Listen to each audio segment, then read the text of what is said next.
Minutes before 10 last night, police were called to the intersection of Hancock Road and Golden Grove Road after reports two men had been stabbed by another man known to them. The victims were taken to hospital for treatment. Anyone who may have witnessed the incident is asked to call Crime Stoppers on 1800 333 000. Well, charges have been laid after a man was hit by a car at Davern Park. It happened on Sharmouth Road around 7:20 last night. There were reports of two men fighting in the street. One allegedly got into his car and drove at the other man, knocking him to the ground. The 39-year-old is being treated for head injuries. A 42-year-old Salisbury North man will front court today on a range of offences. There's growing anger over the Crows' plans to build their new headquarters at Theberton Oval. Locals addressed a council meeting last night asking for further community consultation, but the motion was rejected. Resident Paul Boylan says their concerns are not being heard. I think they sent out 4,300 flyers in a constituency of 63,000 residents, and it didn't have much information, and also they're asking the wrong question. In an open letter, locals have slammed the project as a half-baked proposal. The federal government has launched an urgent inquiry into claims Australian war pilots are being actively targeted by Beijing to train Chinese military. Defence Minister Richard Marles has asked the department to investigate. The probe has been sparked by reports in the British media that a number of pilots had been recruited on contracts worth almost $450,000 a year. The Ukrainian president says Russian strikes have destroyed around 30% of his country's power stations in a week. Missile attacks have hit urban centres across the country, causing blackouts and disrupting water supplies. Well, there's evidence of severe buyer's remorse among the select group of voters who put Liz Truss in power in the UK. Brett McLeod has more. Liz Truss was voted in as Prime Minister by Conservative Party members. 6 weeks later, a survey of them has found more than 80% think she's doing a bad job, and more than half think she should stand down as leader. And their favourite replacement, Boris Johnson, ahead of former Chancellor Rishi Sunak. While another poll found the UK government with a favourability rating of just 7%. That's slightly less than Prince Andrew. And a case of life imitating art for Daniel Craig. The actor has been made a companion of the Order of St Michael and St George, the same honour held by his former on-screen character James Bond. It's recognition for his outstanding contribution to film and theatre. Now to FIVEAA Sport. All new 2022 Mitsubishi Outlander with 10-year warranty, 10 years capped price servicing at Agostino Mitsubishi. And it's good morning to Tom Wren. And a very good morning to you as well. Well, we're going to start with a little bit of football. Former coaches Don Pike and Nathan Buckley, as well as contracted Bulldogs coach Luke Beveridge, could be sounded out by St Kilda to replace Brett Ratton. The Saints power brokers have met with Ross Lyon for a second time in as many days as talks continue over the next week or so. Well, Pat Cummins' responsibilities have just got even more full after he was chosen to captain the one-day cricket team. Cummins will be in action for Australia at the T20 World Cup, which gets underway on Saturday against New Zealand. Meantime, in the Sheffield Shield, the Redbacks are staring at defeat after Tasmania finished day 3 at none for 104. Coach Jason Gillespie disappointed with the lack of intensity from his bowlers. Unfortunately, for one reason or another, we talk a lot about making sure we start well with the ball each and every session, each and every spell, each and every over, and for some reason we just did not get it right today, and bitterly disappointing to watch that bowling. Yeah, they still need 131 runs with a day to play, but they have all 10 wickets in hand, the Tigers. And in some English Premier League action this morning, it's into the second half now between Brighton and Nottingham Forest. Score still locked at 0-0. While it's about 20 minutes into the match between Crystal Palace and Wolverhampton, that match also locked at 0-0. And that's the FIVEAA Sport. Now the FIVEAA forecast, mostly sunny, 24 today, a possible shower tomorrow 23, Friday a possible shower 22, and then Saturday showers increasing 25. Right now it's 16 degrees. More news as it happens on FIVEAA. David Penberthy and Will Goodings, FIVEAA Breakfast.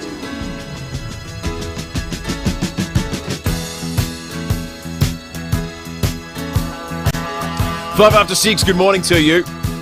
Welcome to Wednesday on FIVEAA Breakfast. Wherever you are, whatever you're doing, you're having a better day than Liz Truss. We're going to talk about her after 6:30 this morning. Vincent McAvenny, our man in the UK, will unpick some new polling that suggests, even among those that had just installed her as the Prime Minister, she's now the third most popular candidate. Behind even Boris Johnson. So we'll get into that with Vincent at 6:30 this morning. Sean Fuster will join us after 7. We'll go around the courts with Sean. Always looking forward to that. And then there's a host of big news stories right around the country that we're going to sink our teeth into. And we love when you're part of the conversation as well. 8223 text us on the Automasters text line. David Penberthy, good morning to you. Good morning, Will. Good morning, listeners. Yet, poor old Liz Truss. She is in more trouble than the early settlers, to use a great Australian expression. I love that expression. More trouble than the early settlers. Have you watched This England? This England. Yes, I have. It's terrific, isn't it? I probably watched about 4 or 5 episodes. Although the funny thing is, This England, it's a how many? I don't know how many episodes it is. So the excellent actor Kenneth Branagh, who's won BAFTAs and Oscars and all sorts of things, he plays the former Prime Minister Boris Johnson, and it's I guess you'd call it like a biopic or a. Well, it's not so much. No, it's not just his life story. It's specifically about Johnson and the pandemic. It's about the pandemic and how the English government handled it, and it's amazing watching something that is so recent, but feels like it's so distant. Like the way we've only watched up to the second episode, but the start of the pandemic in Britain, and obviously this was the thing that saw Johnson become undone as the British PM. Partygate, the fact that he seemed sort of morally distant from the policy reality of what his government was doing to people, telling them they couldn't go to funerals and all of that while they were getting on the gin and tonics at number 10. But I said to Kate last night, watching the recreation of it and the meetings that all of these British politicians were having with all of the advisors, and the advisors were saying, well, look, Italy's 5 weeks ahead of us. If we look at what's happening in Italy now, we're only on we've just started getting our first cases. We're up to 15 cases a day. We think there's more in the community, and the numbers in hindsight show that there were thousands more in the community. But there was this huge reluctance on Johnson's part and all of his advisors, political advisors' part, to do anything like shut down schools, shut down flights. And like the debate has for so long been, well, that's just reckless and stupid and irresponsible, and so many more people died as a result. But I was watching it last night thinking, so one of the great things about the traditions we've inherited from Britain is freedom. Like the idea that elected politicians were sitting in meetings going, we can't shut down people's businesses. We can't shut down we can't stop kids from getting an education. It's actually kind of reassuring that their first instinct as politicians is to say, whoa, are we really going to shut people's businesses? Because they do it in China without even thinking about it. I had the exact same feeling watching it. I actually thought it made you more aware of the complexities around the decision-making and how bizarre the situation was that unfolded really quickly. Yeah. By the time it gets to Boris Johnson, I mean, it's very cleverly done, the show, because it plays on the fact that you know what's coming next. So they're sitting in these rooms with medical advisors saying things like, we've ramped up capacity, we can now do 150 tests a day. And they're all going, well, that's quite excessive, isn't it? Right, so it's all built this idea that you know that, well, you wait to see what's coming, pal. But the reality is, it's the way in which everyone responded until the moment where things started getting shut. And there's no human being that contemplated just shutting an entire economy or blocking people in their homes. Like, it was so far from being on the table that with hindsight we go, oh, why didn't we lock down sooner? Because we've never locked down before. That's why. And you look now, most of the people who are still ranting and raving about mandatory mask use and the hashtag on Twitter, COVID's still here, they're either academics, unemployed people, or public servants. You know, nothing to lose. That's right. There's no one with an actual economic dog in the fight who's advocating doing what all these governments were compelled to do. The one thing that comes across, though, is just how utterly mentally distracted the man is from almost everything. Like, at the start of the pandemic, one of his main preoccupations is that he's writing a biography of Shakespeare. And That's right. He's got a £500,000 advance for it because it's for the anniversary of Shakespeare's death. And he's getting married. Yeah, he's trying to organise that on the side. He's getting married, but his fiance's already pregnant. But I love that line when someone said, aren't you too busy to write a book? And he goes, well, this job's not going to last forever. I've got to keep the spondoolies coming in. Maria in Seaton's been watching the show. Morning to you, Maria. Good morning, boys. How are you? Good, thanks, Maria. Yes, I heard you talking about that show, This England, and I heard you say that you watched up to episode 2. Yeah. Yeah, well, I watched episode 3, and I've got to tell you, if it wasn't horrendous enough thinking of what the patients and nursing homes went through and not visualising it, you will need tissues when you watch episode 3. Yeah, I agree, It is absolutely brilliant television. For some reason, they have a knack of getting these things out and being really out there and making you really, really think. Yeah. Well said, Maria. Yeah. That's great. I agree. British television is superb.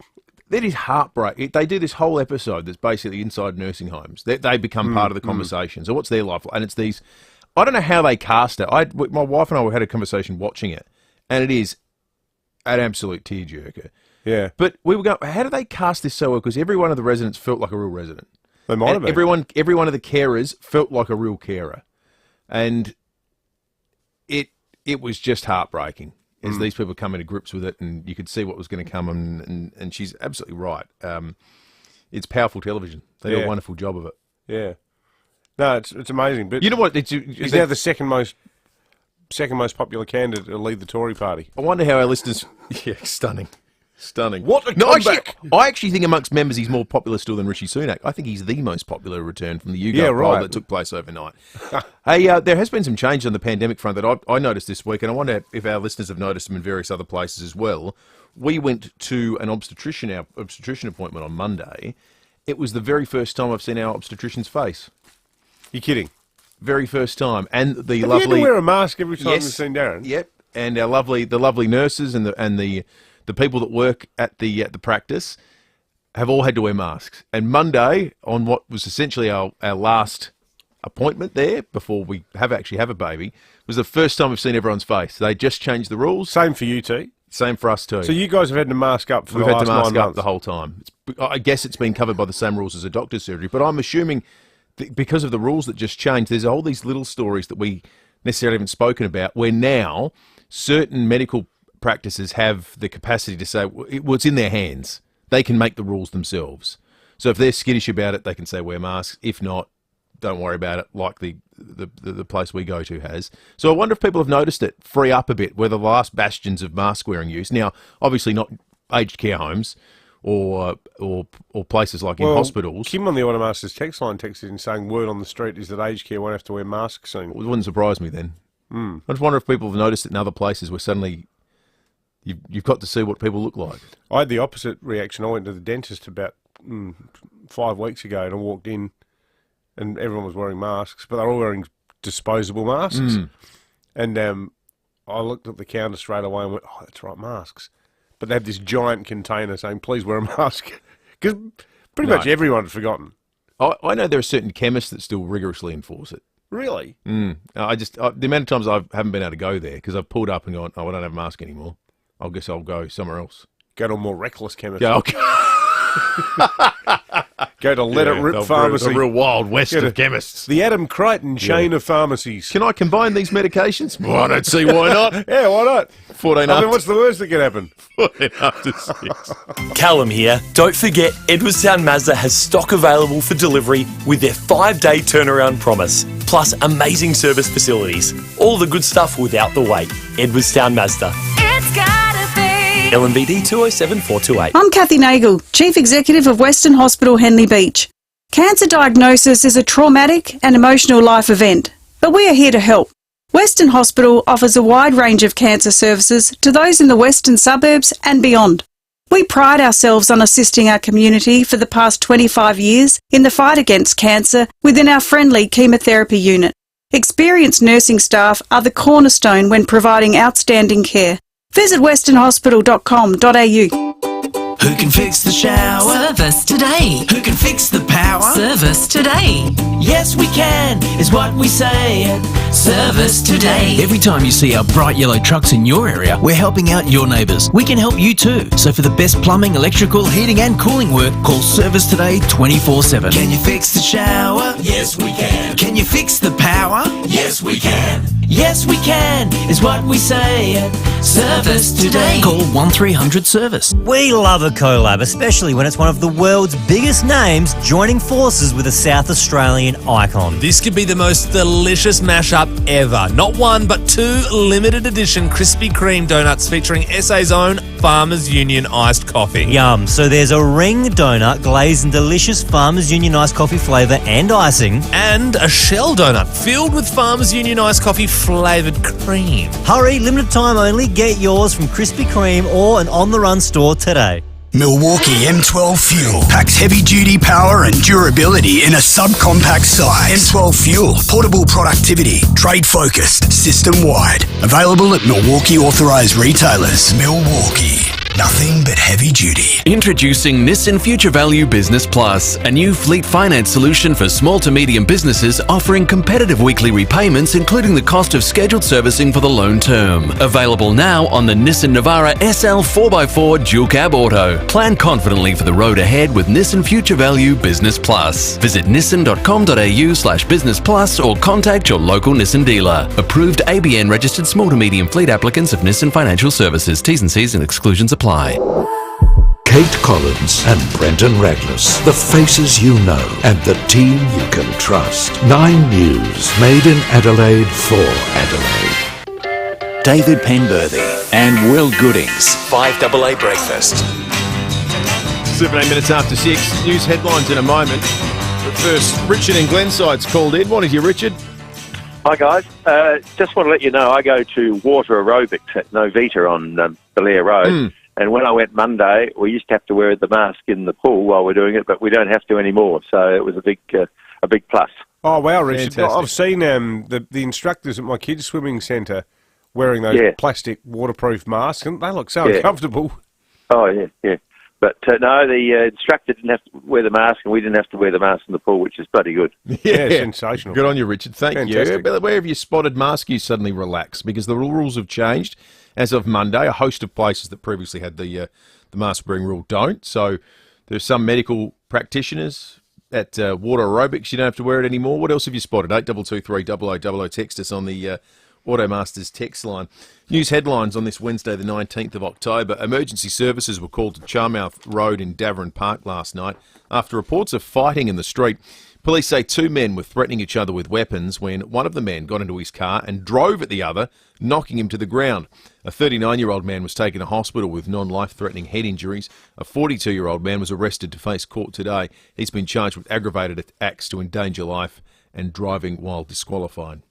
Sydney will host a royal tour in 2024, but exactly which monarchs are coming is still unconfirmed. The assumption right now is it'll be King Charles and the Queen Consort Camilla, which would be the first time a British king has set foot on Australian soil. The visit forms part of a range of... First time ever. Is that right? I thought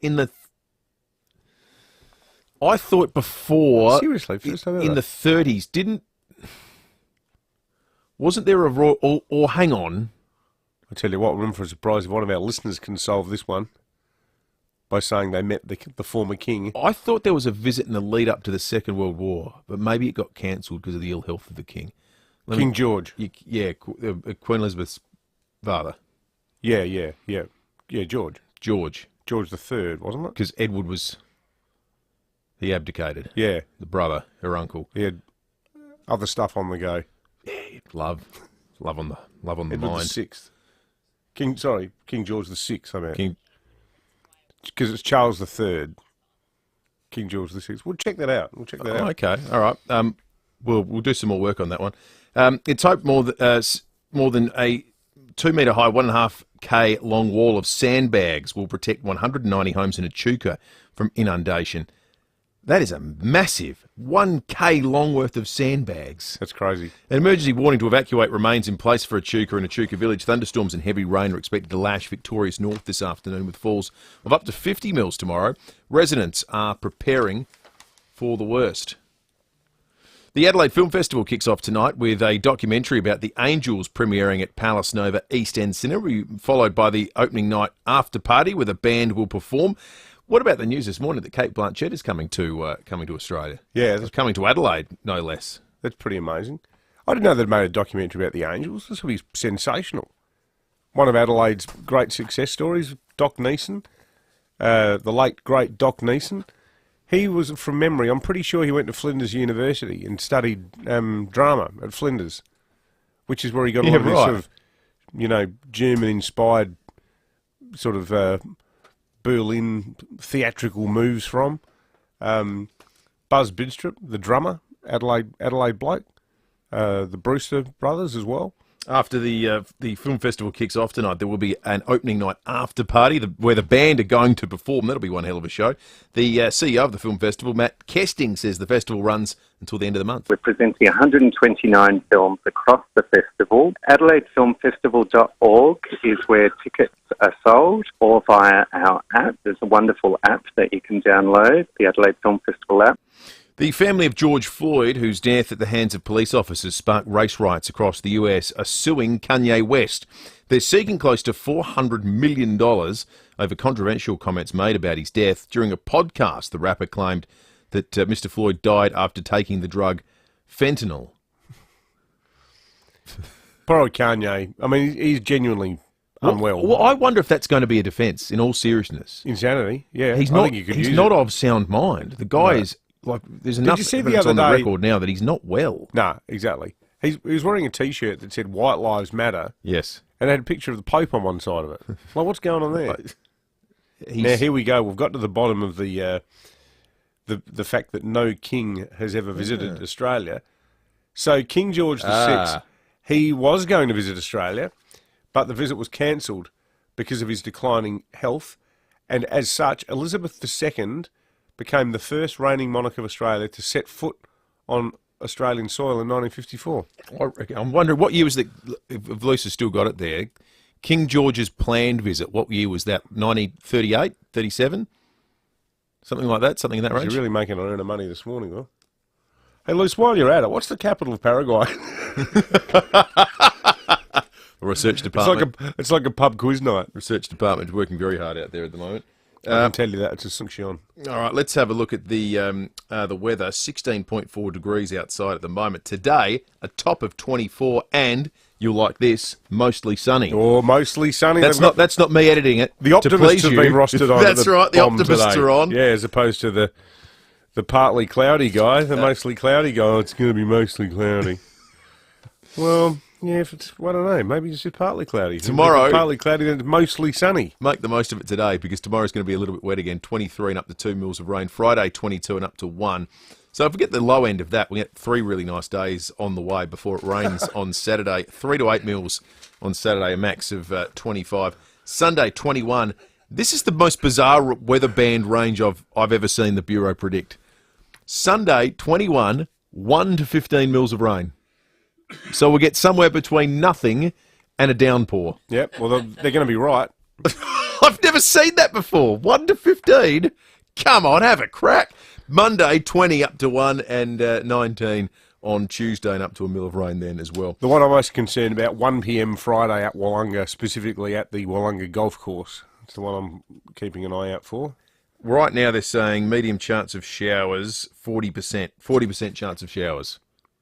Yeah, but low on Friday. Low. Yep. That's only 25% chance of 1 mil of rain down south. There you go. Should be right. Laughing. Should be right. Tom Wren, he loves those odds. He's in the 5AA Breakfast studio with us. All new 2022 Mitsubishi Outlander with 20-year warranty, 10-year cap price servicing at Agostino Mitsubishi. Morning, Rennie. Morning, Will. Morning, David. Now, Will's very excited this morning, David, because the NBA season is underway today. We're 3.5 hours away. I've got a spring in my step. We got a text in Life to Mark is normal about again. That. Yes. Mark said, let's talk about the real issues of today. Happy NBA Day, Will. Yes, Mark, for you and I, life has meaning again. So the Indianan Pacers, how are they looking for 2022? Well, I'm not sure if they're going to win it. Will be more scored to tell you. I don't think they're actively trying to win, put it that way. The tank is on. Are they in a rebuilding phase? Completely. Yeah, right. But there's 2 games today, Philadelphia and Boston. That's the first one. And then Great game. Golden State, State Warriors and LA Lakers. Less good game. Yeah, so the first one's going to be a beauty, isn't it, at 10 o'clock this morning? Could be an Eastern Conference Finals preview, absolutely. So in terms of who to look for the season, for those, sort of just casual fans that are tuning into it, maybe the Milwaukee Bucks with arguably the best player on the planet, Giannis Antetokounmpo, the Greek freak. The Golden State Warriors, again, defending champions. They've won, 4 in 8 seasons, Will. They're going to be hard to stop again. Yep. It's a really open season, though, which is, I think, pretty exciting. It's super competitive. There are at least 6 good sides in Clippers. each conference. Denver, even a reasonable shake in the West. And, a side like Brooklyn with Australian Ben Simmons. This is it. A total wild card. That's it. Who knows what they're going to do? So is Ben Simmons finally going to give something and, get the best out of himself? He didn't play last season. He didn't get on the court. Him demonstrating he wants to play the sport, he gets paid $30 million to play, would be a good first step for Ben. Exactly. So we're seeing him suit up, it would be great. The Brooklyn are the 1 to 15 mil forecast of the NBA season. Anything could happen. Yeah. It's a great call. And then the Phoenix Suns, they're sort of perennial underachievers. They get there, but they don't do much when it counts. A lot of off-court drama with their owner being in a hell of a lot of trouble. They're DeAndre Ayton, who they re-signed in the off-season, actually signed with the Pacers, funnily enough, but then they matched the deal, so he had to stay against his will. How happy's he? There's a lot of question marks about the Suns. What about my man Zion Williamson at the New Orleans Pelicans? How's he looking this year? He looks unbelievable. He's lost a whole stack of weight. He looks fit. He's about 6'10", that guy. No, he's about 6'6", and he weighs about 200 kilos. Yet he has the biggest vertical leap in the history of the NBA. He's extraordinary, that bloke. He is the most unlikely proportioned human being you've ever seen. Mm. The guy could win a high jump medal at the Olympics. Yet he looks like Rick Davies. Yeah.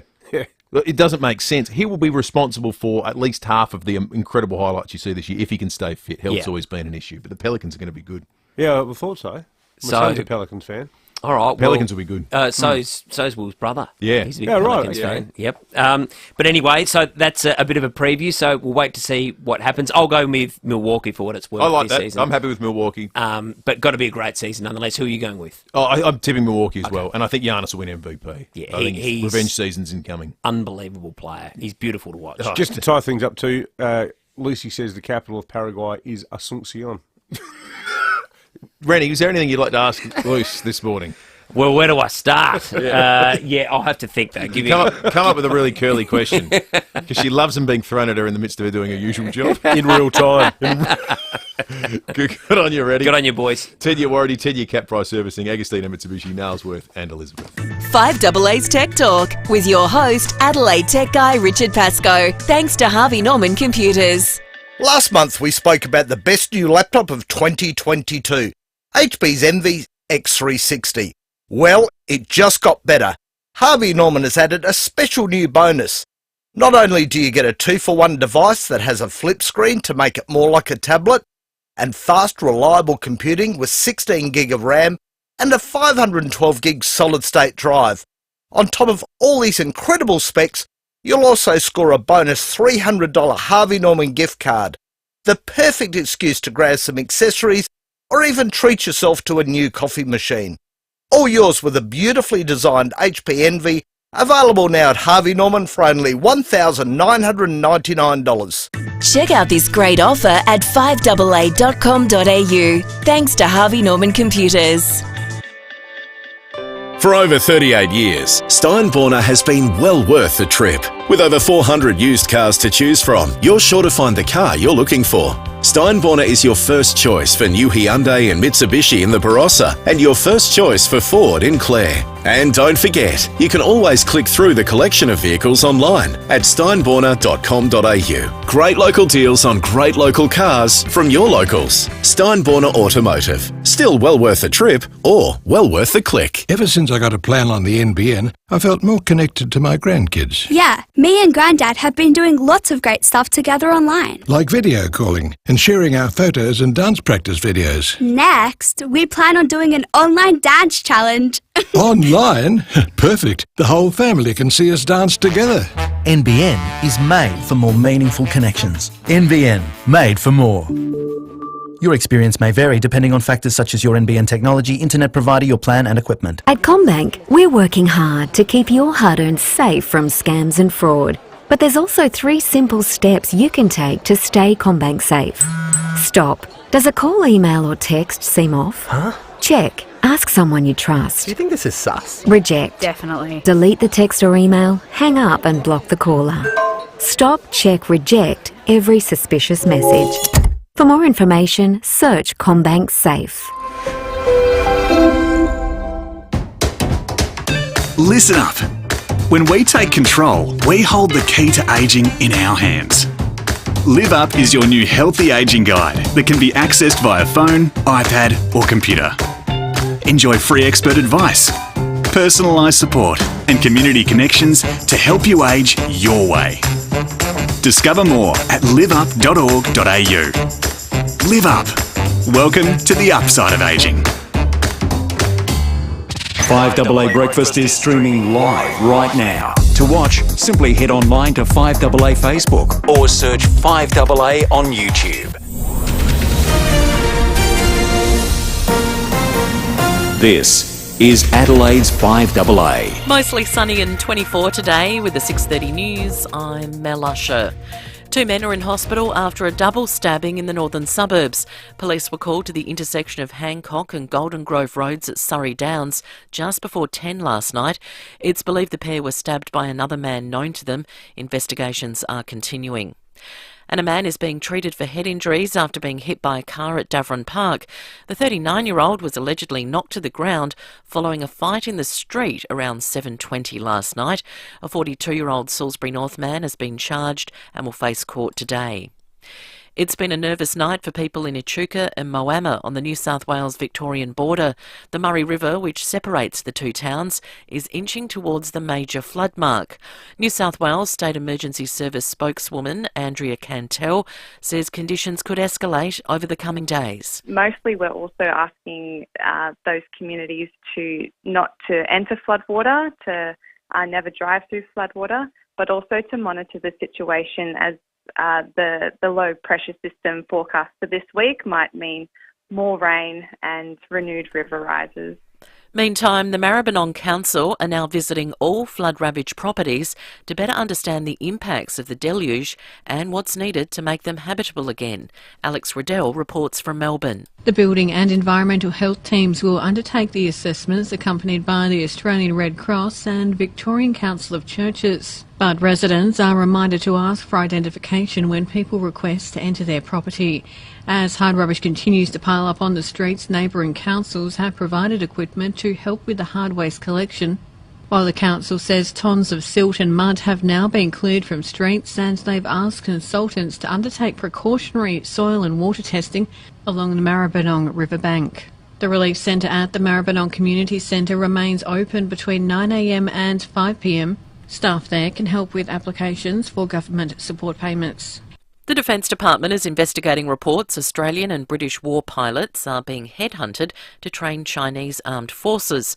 It's launched an urgent probe following revelations British pilots are being paid almost $500,000 a year to work for Beijing. British Armed Forces Minister James Heappey says the claims raise serious intelligence and security concerns. Let's be honest, China is an enemy. As such, we have got British subjects who have decided that their interests are best served by teaching our enemy how to defeat us. This is incredibly frightening. The Adelaide Film Festival gets underway tonight. This year's event features 129 films. Festival's CEO, Matt Kesting, says Kate Blanchett will be a very special guest at the Capri on Friday night. We're thrilled to welcome Kate to South Australia and to unveil the first screening of her new film, Tar, which had its world premiere at the Venice Film Festival last month. Now turning to 5AA Sport. All new 2022 Mitsubishi Outlander with 10-year warranty. 10 years capped price servicing at Agostino Mitsubishi. How's it looking for the Redbacks, Tom Wren? No, not great, unfortunately, Mel. They've got a mountain of work to do if they're going to be any chance of an outright win against Tasmania in their Sheffield Shield clash at Adelaide Oval. The visitors will resume at none for 104 on the final day, needing only 131 more runs to win with 10 wickets still in hand. Meantime, the Netherlands are in the box seat to progress to the Super 12 stage at the T20 World Cup after beating Namibia by 5 wickets. Sri Lanka bounced back from their shock first-up loss, defeating the UAE by 79 runs in Geelong. And in the WBBL, the Hobart Hurricanes have had a 49-run win against the Sydney Thunder, while the Brisbane Heat took care of the Melbourne Renegades by 21 runs in Mackay. 2 games in the English Premier League this morning. There's only about 15 minutes to play in the game between Brighton and Nottingham Forest, with the deadlock yet to be broken at 0-0. Wolverhampton leads Crystal Palace 1-0 in the other game, which is right on half-time. The goal coming just on the half-hour mark. There's the cross by Bueno and Traore! And Damo Traore for Wolves! It's a sweeping move and a fine goal! Audio there thanks to Optus. Meantime, Liverpool manager Jurgen Klopp has been charged by the English FA after being sent off against Manchester City. And in some baseball to finish, Game 5 of the American League Divisional Series between the New York Yankees and Cleveland will get underway shortly at Yankee Stadium. The best-of-5 series is currently locked at 2-2. Later today, Game 1 of the National League Championship Series will see the Phillies take on San Diego. And that's the FIVEAA Sport. Now the FIVEAA forecast, heading for a top of 24 today and mostly sunny. A possible shower tomorrow, 23. Friday, a possible shower, 22. Right now it's 17 degrees. More news as it happens on FIVEAA. David Penberthy and Will Goodings. FIVEAA Breakfast.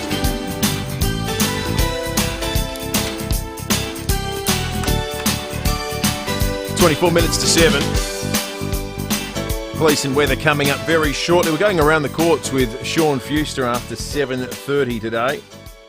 We've got some news about the upcoming FIVEAA Golf Day for you very shortly as well. Lots of texts on the Automasters text line 0480081395. Remember, you can call us too on 8223 0000. I like this one from Con. Hey guys, have you noticed Skies, Credlon and Motormouth Murray are unsurprisingly already cranking up their campaign against Victorian Labor? I have, Con. I actually noticed Peter Credlon's doing a deliberately timed special to have a crack at Dan Andrews in the lead up to the election, although, Con, you can rest assured that the ABC and the Age in Victoria are doing everything they can to make sure he's re-elected.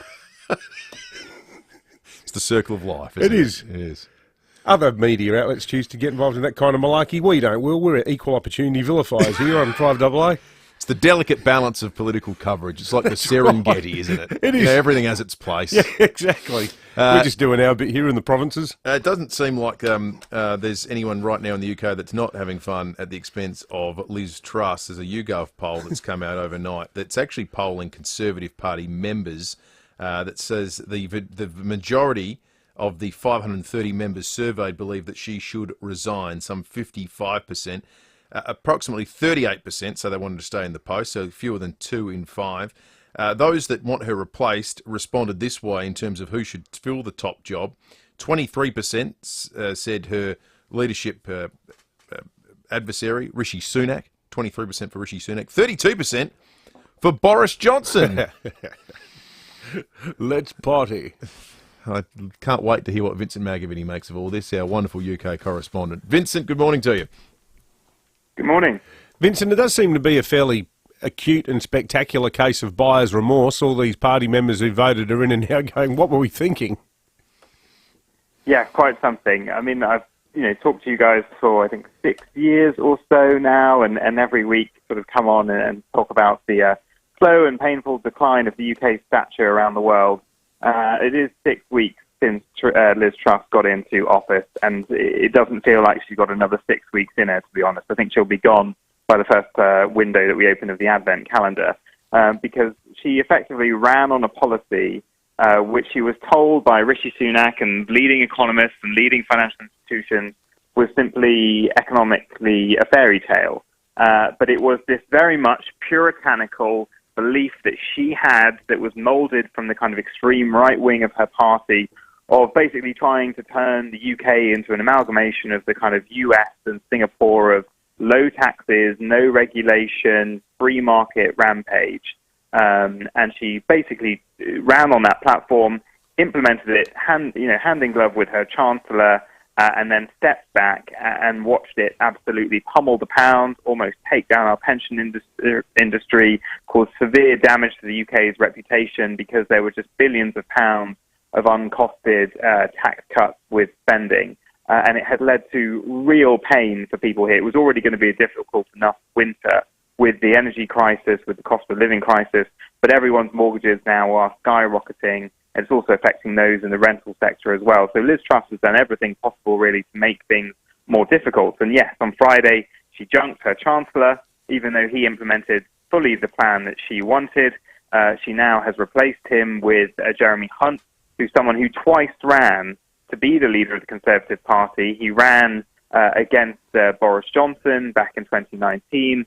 He ran this time round, didn't win either time, and now he's ended up as her Chancellor, which is the number 2 position in our government. But effectively, he's, in Germany, the Chancellor is the leader, and that's the joke here today, that effectively the Chancellor position is now Germanic here, because he's running the show. He has ditched her entire plan. Yesterday, we had this obscene situation where he gave an emergency statement earlier in the day. He went to the Commons to talk about it, but Labour pulled an urgent question, which means you can force a minister, including the Prime Minister, to come and answer, and they put an urgent question to the Prime Minister, and yet she just hid. She sent another member of the Cabinet instead to go and defend her, and that Cabinet member was asked, where is Liz Truss? Is she hiding under a desk? And then as soon as that was done, Jeremy Hunt stands up to give his statement, and Liz Truss just walks in pretending that nothing has happened, sits there in silence, just looking completely far off. And then later that night, she gave a television interview where she just apologised, asked if she thought she could win the next election, if she'd still be leading the party. She just sort of said yes and laughed. I mean, it is a really strange situation here in the UK because, this is the leader of the country, a G7 country, who has, a nuclear fleet at her disposal, and she just does not seem to really grasp how serious a situation she is in. Here in Australia, we're facing the prospect of our power bills going up by 35% next year, but in Britain, I see that they're already talking about people who are currently paying subsidised bills who are looking at the prospect of paying $10,000 a year for their power. So having a Prime Minister who seems so utterly disconnected from reality at a time when the cost of living crisis in the UK is anything like far beyond anything we're seeing here in Australia, it must just be feeding into such public antipathy towards the government. Completely, and you hear Conservative Party members talking about this potentially being an extinction-level event for their party, that they could fall from having a majority of 80, they've got hundreds of seats, to going down to just having maybe 80 or 90. If an election was held tomorrow, they would be absolutely pummeled. The Labour Party would have a massive majority. They've got the biggest polling numbers that they've had since just before Tony Blair went into office. Liz Truss seems to be doing everything possible. Today, she's, the one group of voters that in politics anywhere in the world that you don't piss off is the elderly, because they turn up to vote no matter what. Today, she's talked about undoing something that's been in British politics now for over a decade, which is called the pensions triple lock, which means that pensions rise basically in line with inflation. And she's now talking about scrapping that as well to save money. And that is really one way to make sure that her party are fast-tracked out of office. And she just it's just very weird as a political journalist to cover her, because even in her sort of apology interview last night, once she got the apology out of the way, she just went back to her fully scripted lines, ignoring the question, just repeating these mantras, and she gets sort of this glazed look, a bit like when Tom Cruise talks about Scientology. It's quite awkward. She's going to start dancing on sofas soon. Hey, Vincent, before we let you go, I don't know if you've heard the rumour, but we're very excited here in Australia. There's a hot tip that our new King Charles and the Queen Consort might be coming out next year. Two things. Firstly, use whatever power you've got to make sure that he comes to Adelaide as part of his tour. But secondly, you need to cover the tour so that we can meet face to face, because we've never actually met. We'd like to take you out for... I know. Well, I just wanted to get an invite to this golf day, apparently. Yeah. That would have been fun. Are you free? Are you free next week, Vincent? Probably not. Monday week. But yeah, I think we talked about this a few weeks ago. I think that there will absolutely be a big program of tours for Charles and Camilla. There's obviously a lot of focus at the moment. I mean, he really is, and quite a few members of the royal family. There's definitely a step up for Edward and Sophie. Princess Anne, of course, always the hardest working royal. William and Kate, I mean, there is a bit of a step up in profile at the moment in the events that they're doing.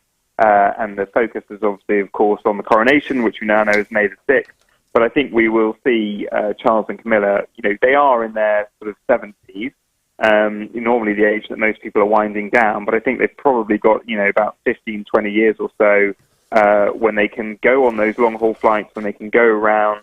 And I think we are going to see a bit of a burst of that over the next few years. The Queen sort of gave up her long-distance flights. I think her last big long-distance trip was to you guys, actually, in her sort of late 80s. So you probably think Charles and Camilla have got, kind of decade or so, decade and a half maybe, to make sure they get those trips under their belt. So I think we'll definitely see them kind of going pretty much all over the Commonwealth in the next 18 months, 2 years or so. Sensational. Good stuff, Vincent, as always. We'll chat again soon. Thanks, mate. Vincent McAviney, our UK correspondent. 2011 last time the Queen was here. Wow. At least he reliably informs me. I'm sure we will meet Vincent one day. I'd love to sit down and have a yarn with Vincent. Definitely. What's the news story that gets us going to London? What's the South Australian news story that we'd have to go to the UK to cover? There's a thought starter for you. It's easy to imagine why Vincent comes here. Yeah. I don't know, maybe Malik could go over there and do something newsworthy. Sam just suggested Peter Manascus gets knighted. Would we go over for doing OB? I'm not sure we would. Only to take the Michael. Is he going to get knighted?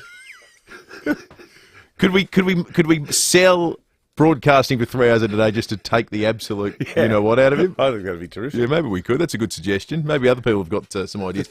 8223 is the number. You can text us on the Automasters text line. Let's check traffic for the first time this morning with summer just around the corner. Beat the rush and get your air conditioning sorted now with Mannix. Thanks, Will, and good morning. Really good running today. No great hassles if you're up early heading to work. Simply some roadworks to keep in mind. You'll find them at College Park today. Got one lane out of action. Paynham Road near George Street. Slow going for works at Gilman today. The Port River Expressway near Hampton Road speeds at 60. Quite busy at the moment. South Road at Henley Beach and got some early bird cameras out. Look out for those. Milne Road, Modbury Heights, and got another one. Findon Road at Findon. At Big W, save every time you shop with thousands of specials across the store and online. Now that's value every day. Shop now at bigw.com.au. Adelaide's most accurate traffic on 5AA. Uncle. Everyday low prices, any time of year. Trust the mighty South Aussies. Great food. You're watching the 5AA live stream, thanks to Foodland. South Aussies, yeah. One of a kind. A unique life deserves a distinctive funeral. distinctivefunerals.com.au. Hi, I'm Victoria from The Family Cook. I'm passionate about cooking wholesome, fresh and delicious meals. We're the only meal delivery service based in South Australia using hand-selected premium ingredients such as free-range chicken, grass-fed beef, Australian fish and locally sourced vegetables and herbs. Our customers love it, and I can guarantee you'll love it too. And we're proudly an NDIS provider. Jump on board thefamilycook.com.au. Adelaide is coming up roses. Be surrounded by thousands of stunning roses at the Adelaide International Rose and Garden Expo. Enjoy spectacular rose blooms, floral and plant displays, expert gardening advice, garden products galore, free activities for the kids and more. Gather your fellow garden lovers for the Adelaide International Rose and Garden Expo. Adelaide Convention Centre, October 28 to 30. Tickets are $20 with children under 14 free. Book at roseexpo.au. That's roseexpo.au. Patience pays off, especially if you've been holding out for a great deal on a new Volkswagen. Mawson Lakes Volkswagen is now receiving truckloads of new Volkswagens. Yes, they're coming. And they're available at amazing prices. Remember Mawson Lakes Volkswagen for servicing too, with next day servicing and free loan cars. Get a great deal on Volkswagen now. Don't dilly-dally, dawdle or delay. Mawson Lakes Volkswagen, just a short drive from the city. Kate Collins and Brendan Raglas, the faces you know and the team you can trust. 9 News, made in Adelaide for Adelaide. David Penberthy and Will Goodings, 5AA Breakfast. 11 to 7. Police advise that the Olympic Dam Highway is currently closed due to flooding between Pimba and Woomera. The Stewart Highway remains open at this time, but will also be monitored as more rain was expected overnight. police suggest everyone take care while driving through the area. There's severe weather in the east, but we're not entirely escaping it here in South Australia. We'll keep an eye on that situation. Indeed, others right around the state for you right throughout the morning. In the meantime, for information about weather here in Adelaide, Jenny Horvat, Senior Forecaster at the Bureau, joins us. Morning to you, Jenny. Good morning, Dave. Good morning, Will. I know you're in the prediction business, Jenny, but the next few days look a little bit unpredictable, don't they? It's a bit messy. Yeah, that's right. So we've got this slow-moving low-pressure system well to the north of Adelaide, causing a lot of rainfall up north, and got quite a lot of warnings associated with that. Some of the rainfall we've seen since 9 a.m, just to put it into perspective, up around Woomera over 70 millimetres, Lee Creek just under 60 millimetres, likewise up around Maree, and still more to come up through there. But for Adelaide, we are pretty sunny at the moment. We'll start to see a little bit of that high cloud drifting across from the north, but we are looking at a dry day today. We are looking at temperatures in the city getting up to around 24 degrees, Elizabeth 25, across the coast 23, and Mount Barker 22 degrees for today. We did have a minimum temperature of 14.3 this morning, just after 5 a.m, currently sitting at 16.1 at our West Terrace Naidapira observation site. That low pressure system will slowly be moving east-southeast, so we could pick up a little bit of moisture with that for Thursday and Friday, but we're not expecting anything too significant, especially compared to what they're seeing up in the north at the moment. Temperatures looking at around 23 or 24 degrees in the city again for Thursday, and around 22 or 23 for Friday. On the weekend, we've got another one of these troughs and lows coming across from the west. Again, a bit of uncertainty with the positioning of that, so we could see a little bit more shower activity over the weekend, but it is a bit of a watch this space. Could get a bit warm on Saturday ahead of all of that, potentially up to around 25 degrees. Much cooler on Sunday, somewhere around 19 or 20 degrees. Still the chance to see some shower activity early next week. Not too much, though. Temperatures back down in the cooler southerly airstream of around 19 or 20 degrees there, guys. Good on you, Jenny. Thank you. Good Jenny stuff, Horvat, Senior Forecaster at the Bureau of Meteorology. Let's head to SAPOL. Senior Constable Peter Squire joins us. Peter, there's been a break-in at a restaurant in Theberton. There has. So just before 2:30 this morning, police were called to a restaurant on George Street at Theberton, and that was following an alarm activation. Western District Patrol, as they arrived on scene, noticed the front glass door had been smashed. Police and the restaurant owner, they viewed the CCTV footage, and that showed 3 young girls. And they allegedly used a bollard to smash the front door, and they entered the property. They remained inside for a short time before they left empty-handed. I believe they were probably spooked by the loud alarm. And then almost 2 hours later, the restaurant owner, he was heading home when he spotted the 3 girls from the CCTV. So very good observation skills. Wow. And they were outside a service station on Henley Beach Road at Mile End. He contacted patrols who were quickly on scene, and they arrested the 3 juveniles, a 13-year-old from Morphettvale, a 14-year-old from Seaford Rise, and a 15-year-old from Para Hills, and they've all been granted bail to appear in the youth court at a later date. Good thinking by the restaurant owner. Really good. Yeah, and amazing. Good observations to be able to spot them from a distance. Absolutely. Also, Peter, you've got an update on the stabbing in Surrey Downs. Yes, this is just before 10 o'clock last night. Police and emergency services, they were called to the intersection of Hancock Road and Golden Grove Road at Surrey Downs following reports that 2 men had been stabbed by a man known to them. So the 2 men, they were aged 25 and 19, both from Golden Grove. They sustained non-life-threatening injuries. They were taken to the Royal Adelaide Hospital for treatment. Now, following an investigation, Northern District Police subsequently arrested a 35-year-old man from Surrey Downs over the incident. He was charged with 2 counts of aggravated assault causing harm, and he was bailed to appear in the court next month. Police would like to reassure the community that this was not a random incident. However, anyone who has information that may be able to assist, please contact Crime Stoppers on 1800 333 000. Good stuff, Peter. Thanks very much for that. Senior Constable Peter Squire from SAPOL. We asked the question. We envisage a scenario whereby Vincent McAvenny, our London correspondent, would come to Adelaide, potentially if the King visits. That would be something that would necessitate his presence. We were wondering how would the reverse come to pass? A couple of great texts on the Automasters text line. What would we have to go to London to cover from an Adelaide perspective? Like this one from Rob. He says Peter Malinauskas gets the togs on and swims the English Channel. You guys would go for that, wouldn't you? I reckon we probably would. First Premier to swim the English Channel. I think we could get that across the line. And Greg says 5AA will go to London when Travis Head captains Australia at Lords in July 2023 after Pat Cummins is unavailable due to a sponsorship drama. First South Aussie to captain at Lords since Ian Chappell in 1972. That would be great. I reckon Greg. Trev heads in with a chance. I think so. 5 to 7. I was never unfamiliar with the term desk bombing until Lucy and I started talking about it. And maybe that's because I don't quite fit in the age bracket where this is something that brings about anxiety. Desk bombing is the unscheduled arriving at someone's desk at a workplace to have a conversation, which... Is that a syndrome now, is it? It's a syndrome now. Yep, younger people would much prefer some form of electronic communication to which they've become accustomed. Well, that's send an just email, bloody sad, send an isn't it? email, send a text. Well, if you want proof as to why that would become an issue, just look at any cafe around town of people sitting in groups not talking to each other. Tony Wilson, workplace expert at Performance Lab, joins us. Tony, is this a widespread phenomenon? It's probably a lot more widespread than you think. And I just heard your intro there, and interestingly, it's not actually just our younger generation that are actually engaging in this.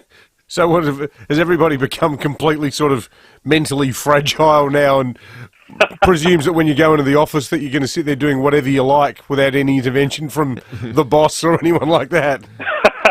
Mate, it's really funny. People hate being interrupted. We're so busy and people think that their work is amazingly important, and people hate being interrupted, and therefore people hate interrupting other people. So if you think about it, there are some good sides to that kind of digital communication. So there's something we call asynchronous communication. It's when I need to give you some information. You probably need to think about it. I don't need an answer straight away.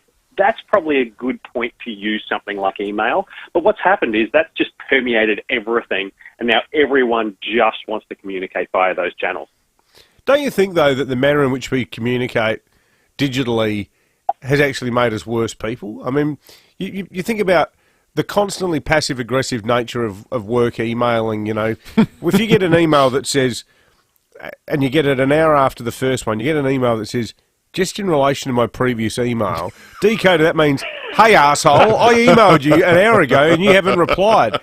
Don't you think we should be doing everything we can to encourage actual face-to-face communication where it's so much easier to, A, be polite and B, to read the other person's mood? Yeah, I think what you're saying is 100% right. When the situation calls for it, we should be communicating face-to-face. Do you know what? Like, when you say that, I'm reminded of something that's really kind of, I think, instructive of this, and that is that you used to drunk dial, late at night when you were, out on the turfs, but now there's a drunk email, right? It says, don't hit send if you're out late at night and you've had a few drinks. So that's probably typical of what you're talking about. But, yeah, you know what I think we're missing in all of this is that one of the reasons that people do this is to pass the buck. So if I have a problem, I could go and talk to you about it, and you might give me some information, and then I need to solve that problem right now. Yeah. But if I email you, now it's your problem, and I probably don't have to deal with it for a couple of days. That's a great explanation. Yeah. Exactly. Tony, that's fascinating stuff. We're getting some good texts on this front, which someone's at least pointed out, which is almost ironic. Tony Wilson, workplace expert at Performance Lab, thank you for joining us. Luke says FIVEAA are encouraging this by having a text line, people texting in instead of calling. No, we get plenty of calls. We love calls. We love our calls. This reminds me, Will, did you get my email asking whether you've come up with a topic for Meat Tray Friday yet? You don't even have a work email, so I know that's not true. I do, I just pretend I can't use it. Luke's point's an interesting one. We would get hundreds upon hundreds of texts every morning.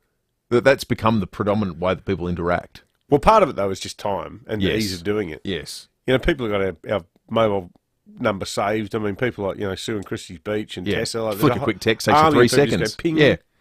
Doing it while you're on the couch, while you're making your breakfast It's not cereal. all downside. People do it for reasons that it is positive. It's quick and easy and so on and so forth. But the most interesting thing Tony said makes it sound like the expectation now is that human interaction is an impertinence, not an organic part of the working process. Yeah, yeah. Well, because it's become so alien. Exactly right. 7 o'clock. So what are you doing here? Yeah.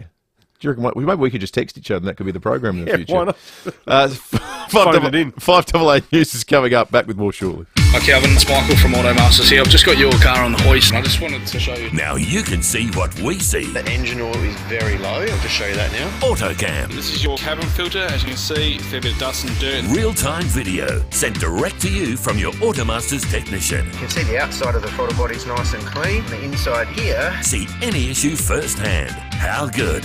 Real-time reporting with instant SMS approval. Call 1300 Automasters. Great service guaranteed. Callum here for Edwardstown Mazda with amazing news. We have the incredible Mazda CX-9 in stock ready for immediate delivery. Reserve yours now and ask about our 5-day turnaround promise. Only at Edwardstown Mazda. It's gotta be. LNBD 207428. 5AA Breakfast is streaming live right now. To watch, simply head online to 5AA Facebook or search 5AA on YouTube. Online, on DAB Digital Radio and on 1395 AM. Talking Adelaide. This is Adelaide's 5AA. Mostly sunny and 24 today with the 7 o'clock news. I'm Mel Usher. An arrest has been made following a double stabbing at Surrey Downs last night.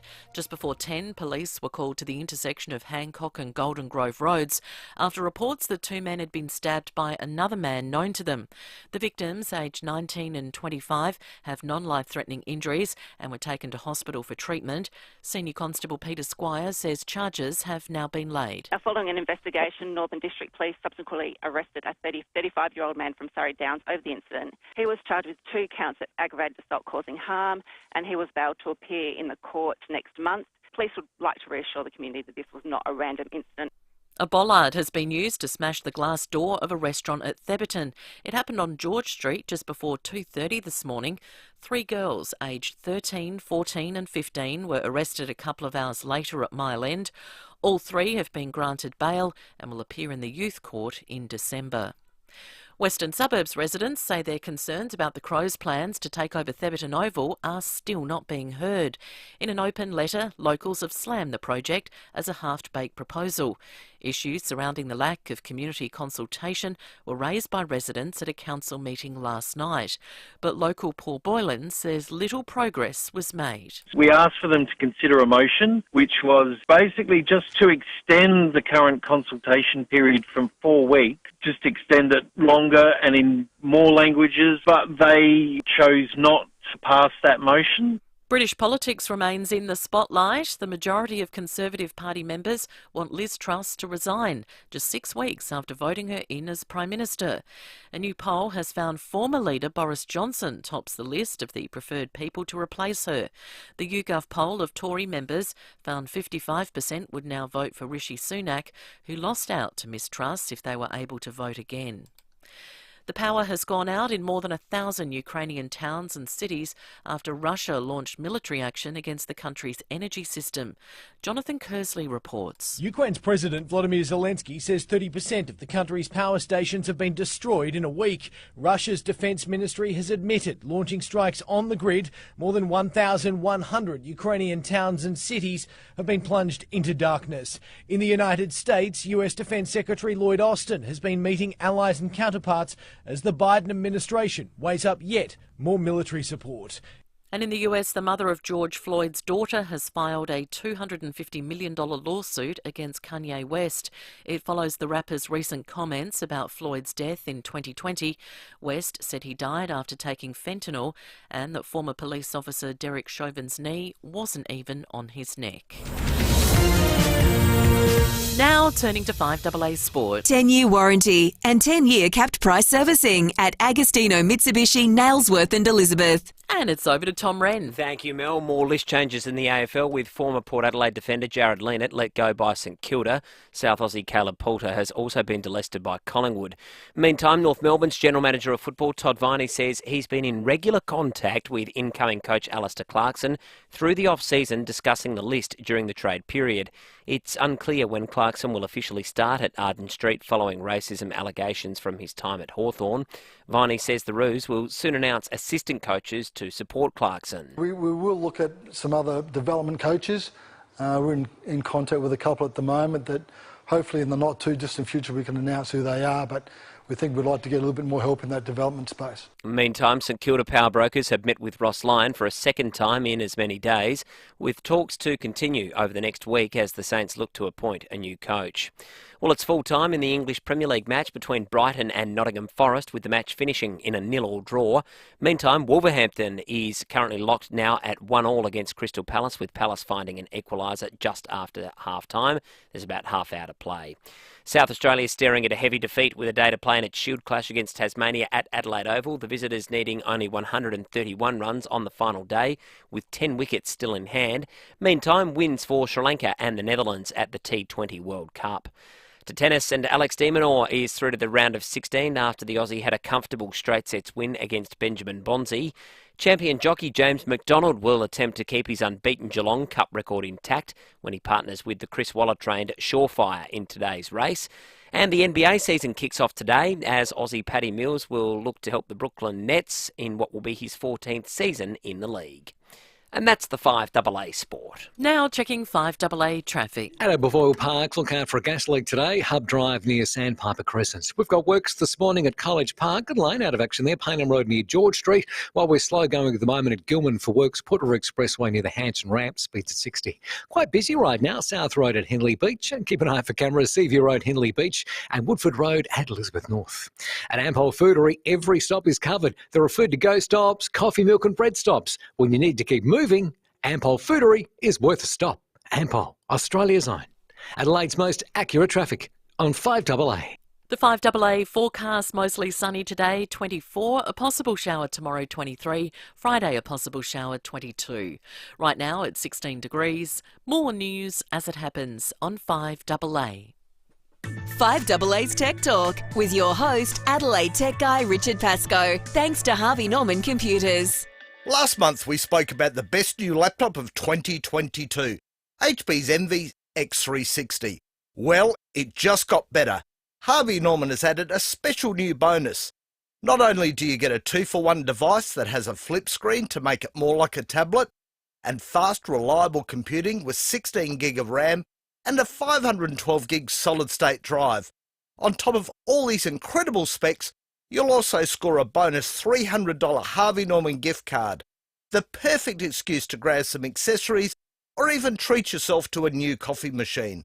All yours with a beautifully designed HP Envy, available now at Harvey Norman for only $1,999. Check out this great offer at 5AA.com.au. Thanks to Harvey Norman Computers. AutoCam. So this is the air filter out of your car. Real-time video sent direct to you from your Automasters technician. It's not actually the wheel bearing. What it is, the handbrake. AutoCam. Real-time reporting with instant SMS approval. Call 1300 Automasters. David Penberthy and Will Goodings. 5AA Breakfast.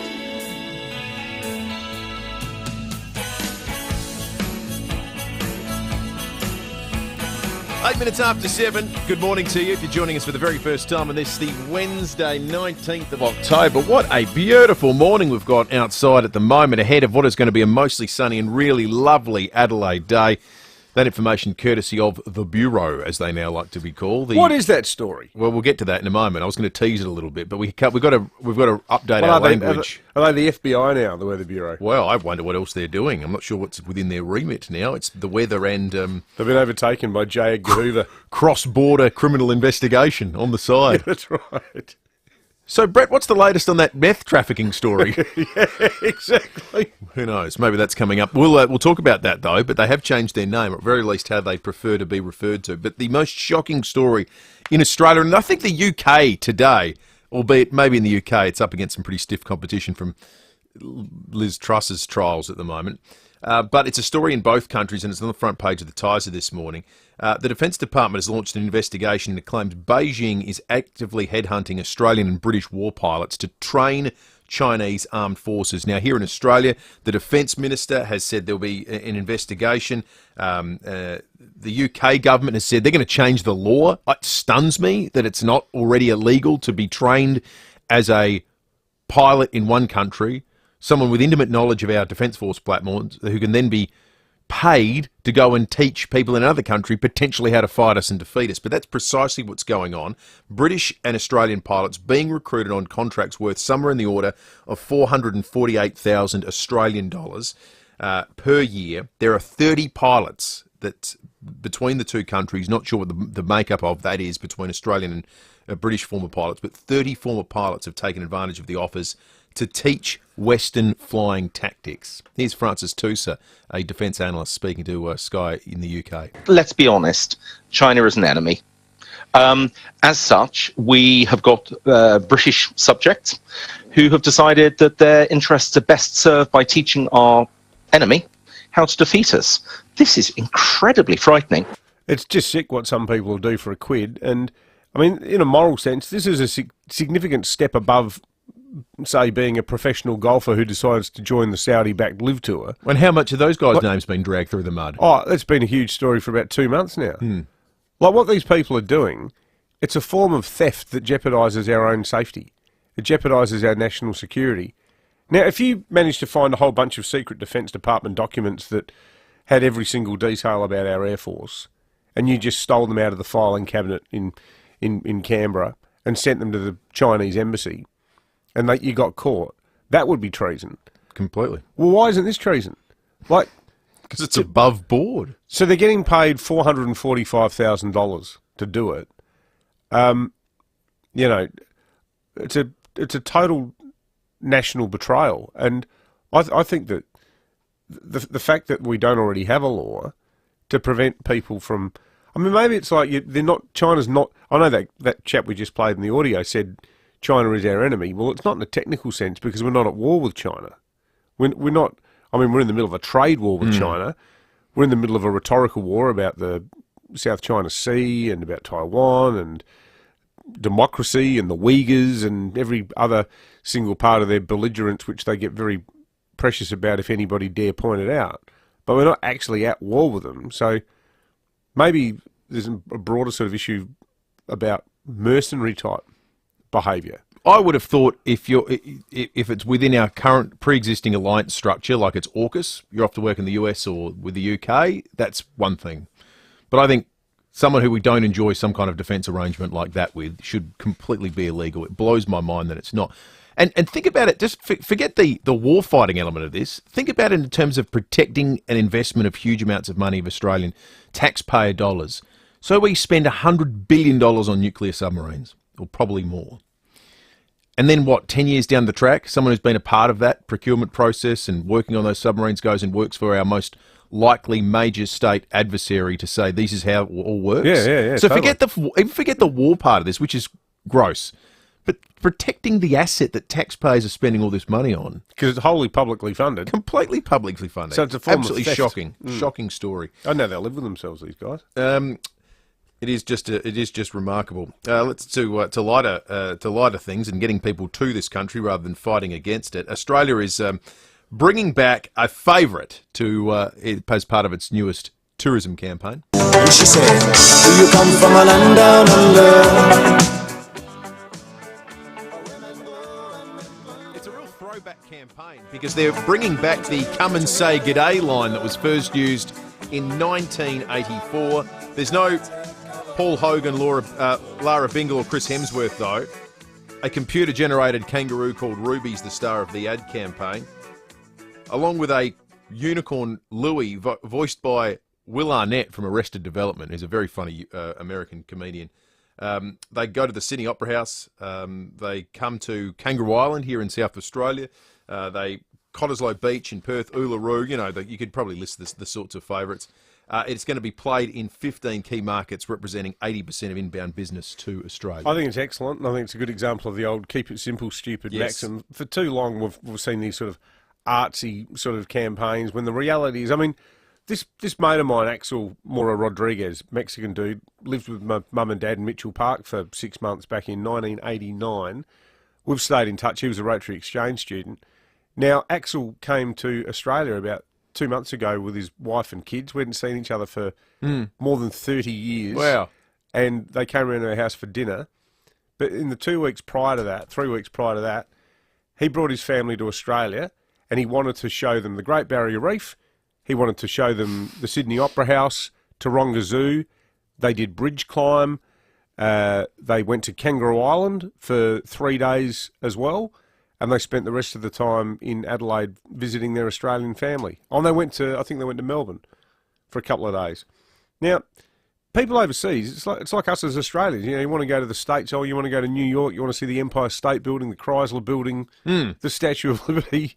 You go to Paris, well, you do want to see the Eiffel Tower. Tends to be what you do. Yeah, so there's no point being too cute about it. And I reckon all those sort of button-pushing things like,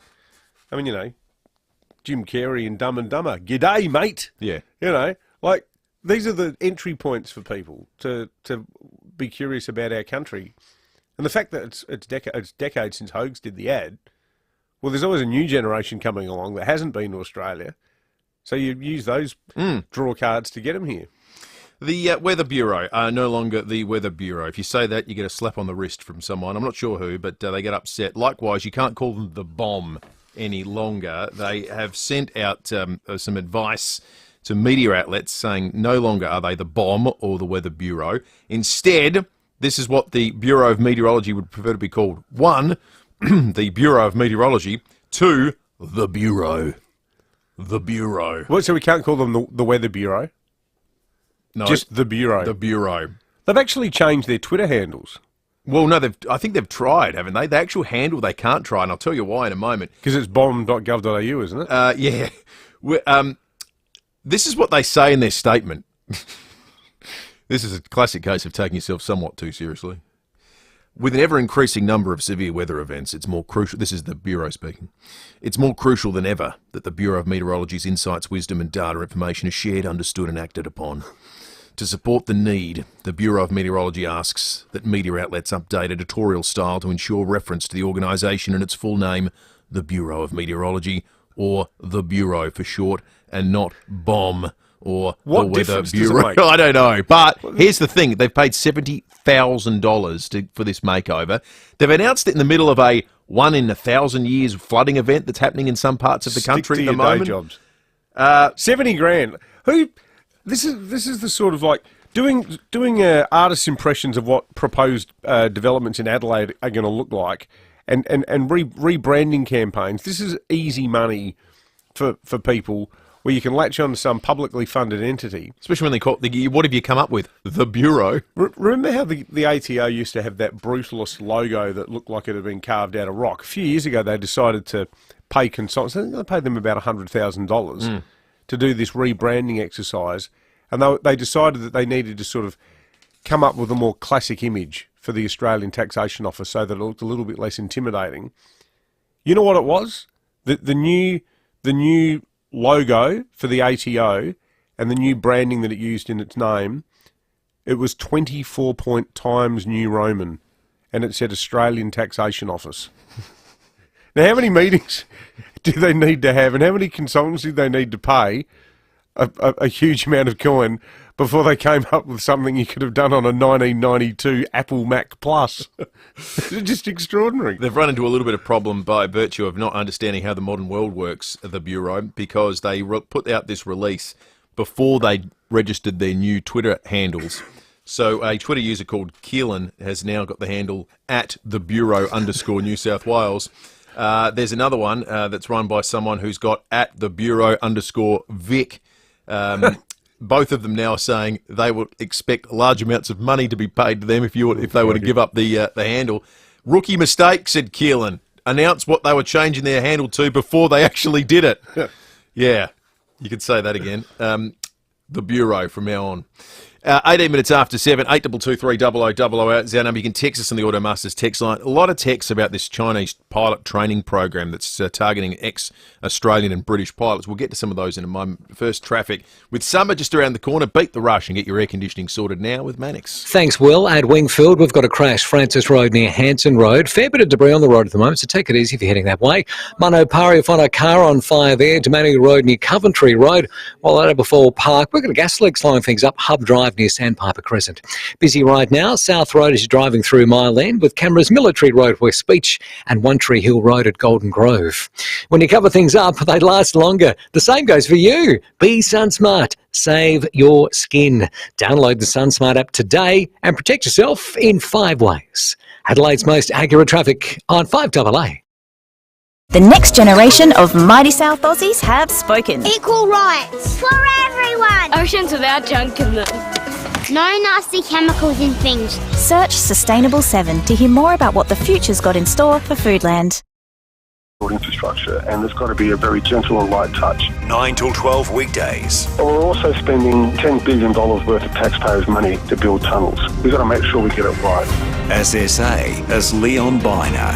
SSA as AA. Swan, Australia's #1 in do-it-yourself security, introduces All Secure 650, a wireless security kit with rechargeable battery cameras you can set up in minutes, not hours. Featuring a power hub that stores up to 2 years of footage and a recharging bay and spare battery, so you can swap batteries with ease and no downtime. Receive alerts, see and control everything from your phone. All Secure 650 from leading electrical retailers and Swan.com. Always charged, always secure. From Swan Security. Sarah, I'm on bended knee and I'm asking, will you marry me?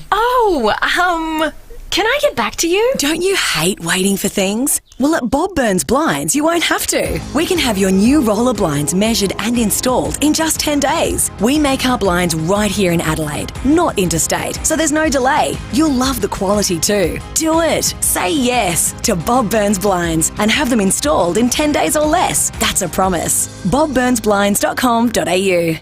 Nothing beats that new car experience, and you'll still be feeling it long after you drive away in a new Kluger 7-seat hybrid SUV from Jarvis Toyota.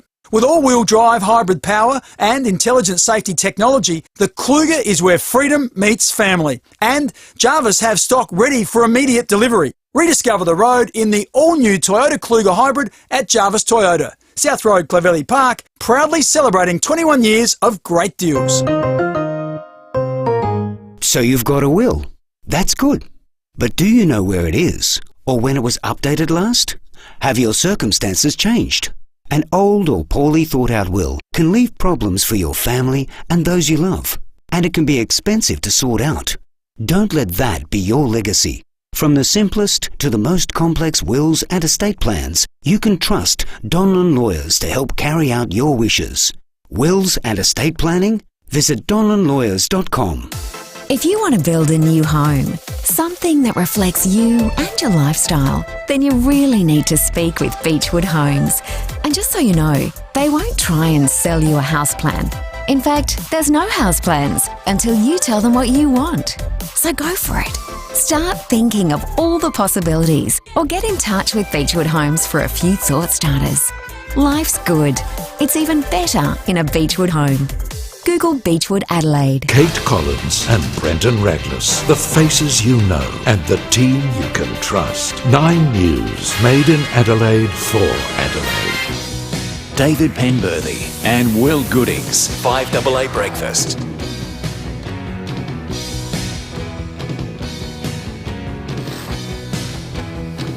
22 after 7, we'll talk sport in a moment. Sean Fuster after 7:30, we'll go round the courts then. If you've been into a Zambrero's restaurant, you'll note they have this plate-for-plate social mission where they have now distributed over 60 million meals to help end world hunger since the inception of the initiative. There are the pictures on walls, there's paraphernalia at the table. It's a wonderful idea that they do.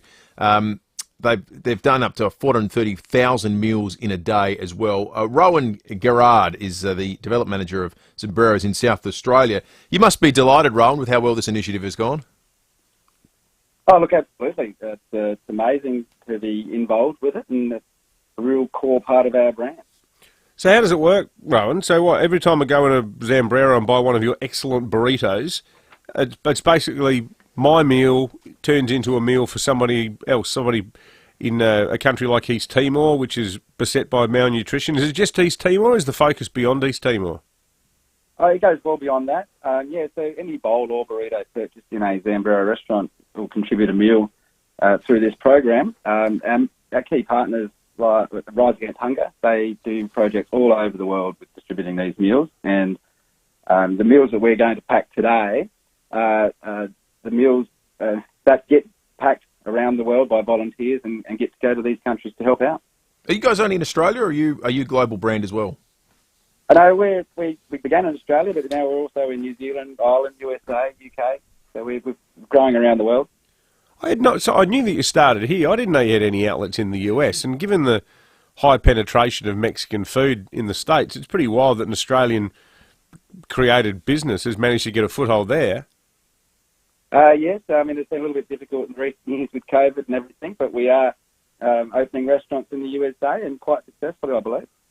Sensational. It's wonderful work that you guys do. 60 million meals is an amazing market to have hit. Rowan, congratulations to everyone involved in this terrific initiative. Rowan Garrard, the development manager at Zambreros. 25 after 7. Texts on the Automasters text line. People are scathing about ex-pilots. And on this front, I've been wondering if we've got any ex-service people that have listened to the program this morning, wondering what they make of this. What would you make of it? It's a totally different perspective, I guess. 8223 Let's read out some of these texts. Trevor says, good morning, Dave and Will. The pilots training Chinese, I would have thought that defence personnel, even after leaving the military, remain beholden to the Official Secrets Act. Another one here, I would hope these people would lose their citizenship for helping train Chinese pilots. Well, that might be counterproductive because they might decide to go the whole hog. Yeah, true. Actually join the People's Liberation Army. Quite a few texts in defence of texts. There's a sort of Marshall McLuhan type moment, inspired by our chat just before 7 o'clock with Tony Wilson about people being intimidated by face-to-face workplace conversations. One here, all my life I've been phobic of verbal communication. Texting has been great for me. And one here from Rob, guys, I always text in as talking on the radio can be very intimidating, and I can proofread before I send. The amount of time I type out a text and self-censor, I've probably saved myself some embarrassment. Well, that is true, Rob, because one of the dangers of sitting in front of a live radio mic for a living is that you're constantly at risk of embarrassment. Not just risk of embarrassment. Oh, you think you're absolutely guaranteed it at some point. It's the law of averages. That's right. This year, with Adelaide Exposed Concrete, we are hitting the fairways for the first ever FIVEAA All-Star Golf Day. It features a whole heap of FIVEAA presenters, some excellent at golf, some less so. It's taking place Monday, the 31st of October at the incredible, stunning Glenelg Golf Club. And if you want to get along, it's really easy. Just go to fiveaa.com.au and register your details. You can get part of the package, golf for 4 people. There's food and drink. It'll be a terrific all-day sort of event. But you'd better hop to it because there's only a few spots left. There are. If you're interested in this, you want to put together a foursome. We're going down there today too. After the show, you're going to do a bit. You're going to hit a bucket of balls. Hit a bucket of balls. I've got the gear on already. I've got the collared shirt and the chinos. Book your group now at fiveaa.com.au. Don't miss out. It's all thanks to Adelaide Exposed Concrete. For a stunning exposed aggregate driveway, simply call Adelaide Exposed Concrete, best on ground all year round. Which brings us to sport this morning, thanks to the excellent people at North Point Toyota. Enjoy the same feeling you get with a new Toyota, with a pre-owned one at North Point Toyota. Rowie and Cornsey last night were talking about the impact that Chelsea Randall's injury, it's devastating, will have on the Crows AFLW premiership chances this season. Now look, I'm a bit worried about the Crows AFLW team. I actually said this the other day. If Chelsea Randall's out, is that their season? I think so. That's how good she is. I think so. Now, one player in a footy team, in an Aussie rules footy team, shouldn't make the difference because it's not like a basketball team, soccer team, or water there's polo 5 on team, the pitch. you know. But in a footy team, I think Chelsea does make a big difference. Well, when you're that much better, I think it does. You've got Ebony Marinoth and you've got Anne Hatchard. I mean, they're similarly important players, but I think this is a huge loss to them. And the quicker she'll she gets come back. The Chelsea Randall I know is as hard as nails, mate. I love watching her play, but I think if she doesn't get back, this is serious. They'll be right. You hope she at least is able to make it back for the start of finals or very shortly thereafter. We were saying after the showdown, though, she's just a one-woman machine, isn't she? This has been her best season, I think, too. Yeah. She's such a good footballer. She's been a star. That's Yeah, that's one of the unfortunate bits about sport, isn't it? Let's hope she gets up, gets back, and because the girls need her. Enjoy the same feeling you get with a new Toyota on a pre-owned Toyota at the wonderful people at North Point. We're going to take a break. 5AA News is coming up. We go around the courts next. How does a work van become a brilliant business asset? This was the question keeping Hyundai on their toes. After a lot of late nights, we had our answer. The Hyundai Staria Load. It fits in everything you need for work, including next-gen tech, a 5-star ANCAP safety, and platinum crash avoidance rating. The Hyundai Staria Load from $47,990 drive away for ABN holders. T's and C's apply. Visit Hyundai.com.au. Imagine that. Hyundai. Take a swing at cancer. Get involved in Cancer Council's The Longest Day. This ultimate golf challenge will test your skill, strength, and stamina. Whether you're in it for 36, 54, or the longest 72 holes, you're helping raise much-needed funds for cancer research, prevention, and support. Start a team, choose a day, and challenge yourself to Cancer Council's The Longest Day this December. Register now and tee off for a cancer-free future at longestday.org.au. Hi, I'm Andrew Sullivan from Sullivan Consulting. When you're recruiting new people for your business, sometimes the best candidates aren't actively looking, which means tapping into passive candidates is crucial to finding the very best person for the role. Through our strong social media following and executive search capabilities, we've been able to match the very best people with roles time after time. When you need the right people for your business, get in touch. sullivanconsulting.com.au. Hey Strikers fans, Jason Gillespie here. Forget footy season, it's time for SA to turn blue and get behind your mighty Adelaide Strikers. That's right. Tickets to all WBBL and BBL matches are now on sale. And to welcome back the best fans in the league, we're excited to offer early bird pricing for a limited time across all matches. Don't delay. Visit adelaidestrikers.com.au today for links to purchase, and we can't wait to see you back in blue this summer.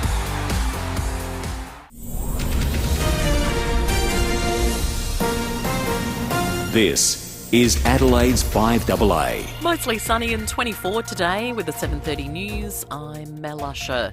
A man's been arrested over a double stabbing at Surrey Downs last night. Senior Constable Peter Squire says the 35-year-old has been charged with 2 counts of aggravated assault. Police and emergency services, they were called to the intersection of Hancock Road and Golden Grove Road following reports that 2 men had been stabbed by a man known to them. So the 2 men, they were aged 25 and 19, both from Golden Grove. They sustained non-life-threatening injuries. They were taken to the Royal Adelaide Hospital for treatment. Charges have been laid after a man was hit by a car at Davern Park last night.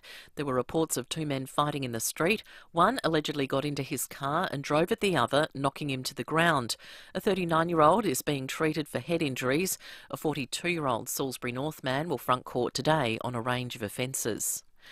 3 teenage girls have been charged with smashing their way into a restaurant in the western suburbs. The trio, aged 13, 14 and 15, allegedly used a bollard to enter the eatery at Theberton in the early hours of this morning. They left empty-handed and were arrested at nearby Mile End. The girls have a date with the youth court in December. There's growing anger over the Crows' plans to build their new headquarters at Theberton Oval. Locals addressed a council meeting last night asking for further community consultation, but the motion was rejected. Resident Paul Boylan says their concerns are not being heard. I think they sent out 4,300 flyers in a constituency of 63,000 residents, and it didn't have much information, and also they're asking the wrong question. In an open letter, locals have slammed the project as half-baked. An urgent investigation is underway into claims Australian war pilots are being targeted by Beijing to train Chinese military. The probe has been sparked by reports in the British media that a number of pilots had been recruited on contracts worth almost $450,000 a year.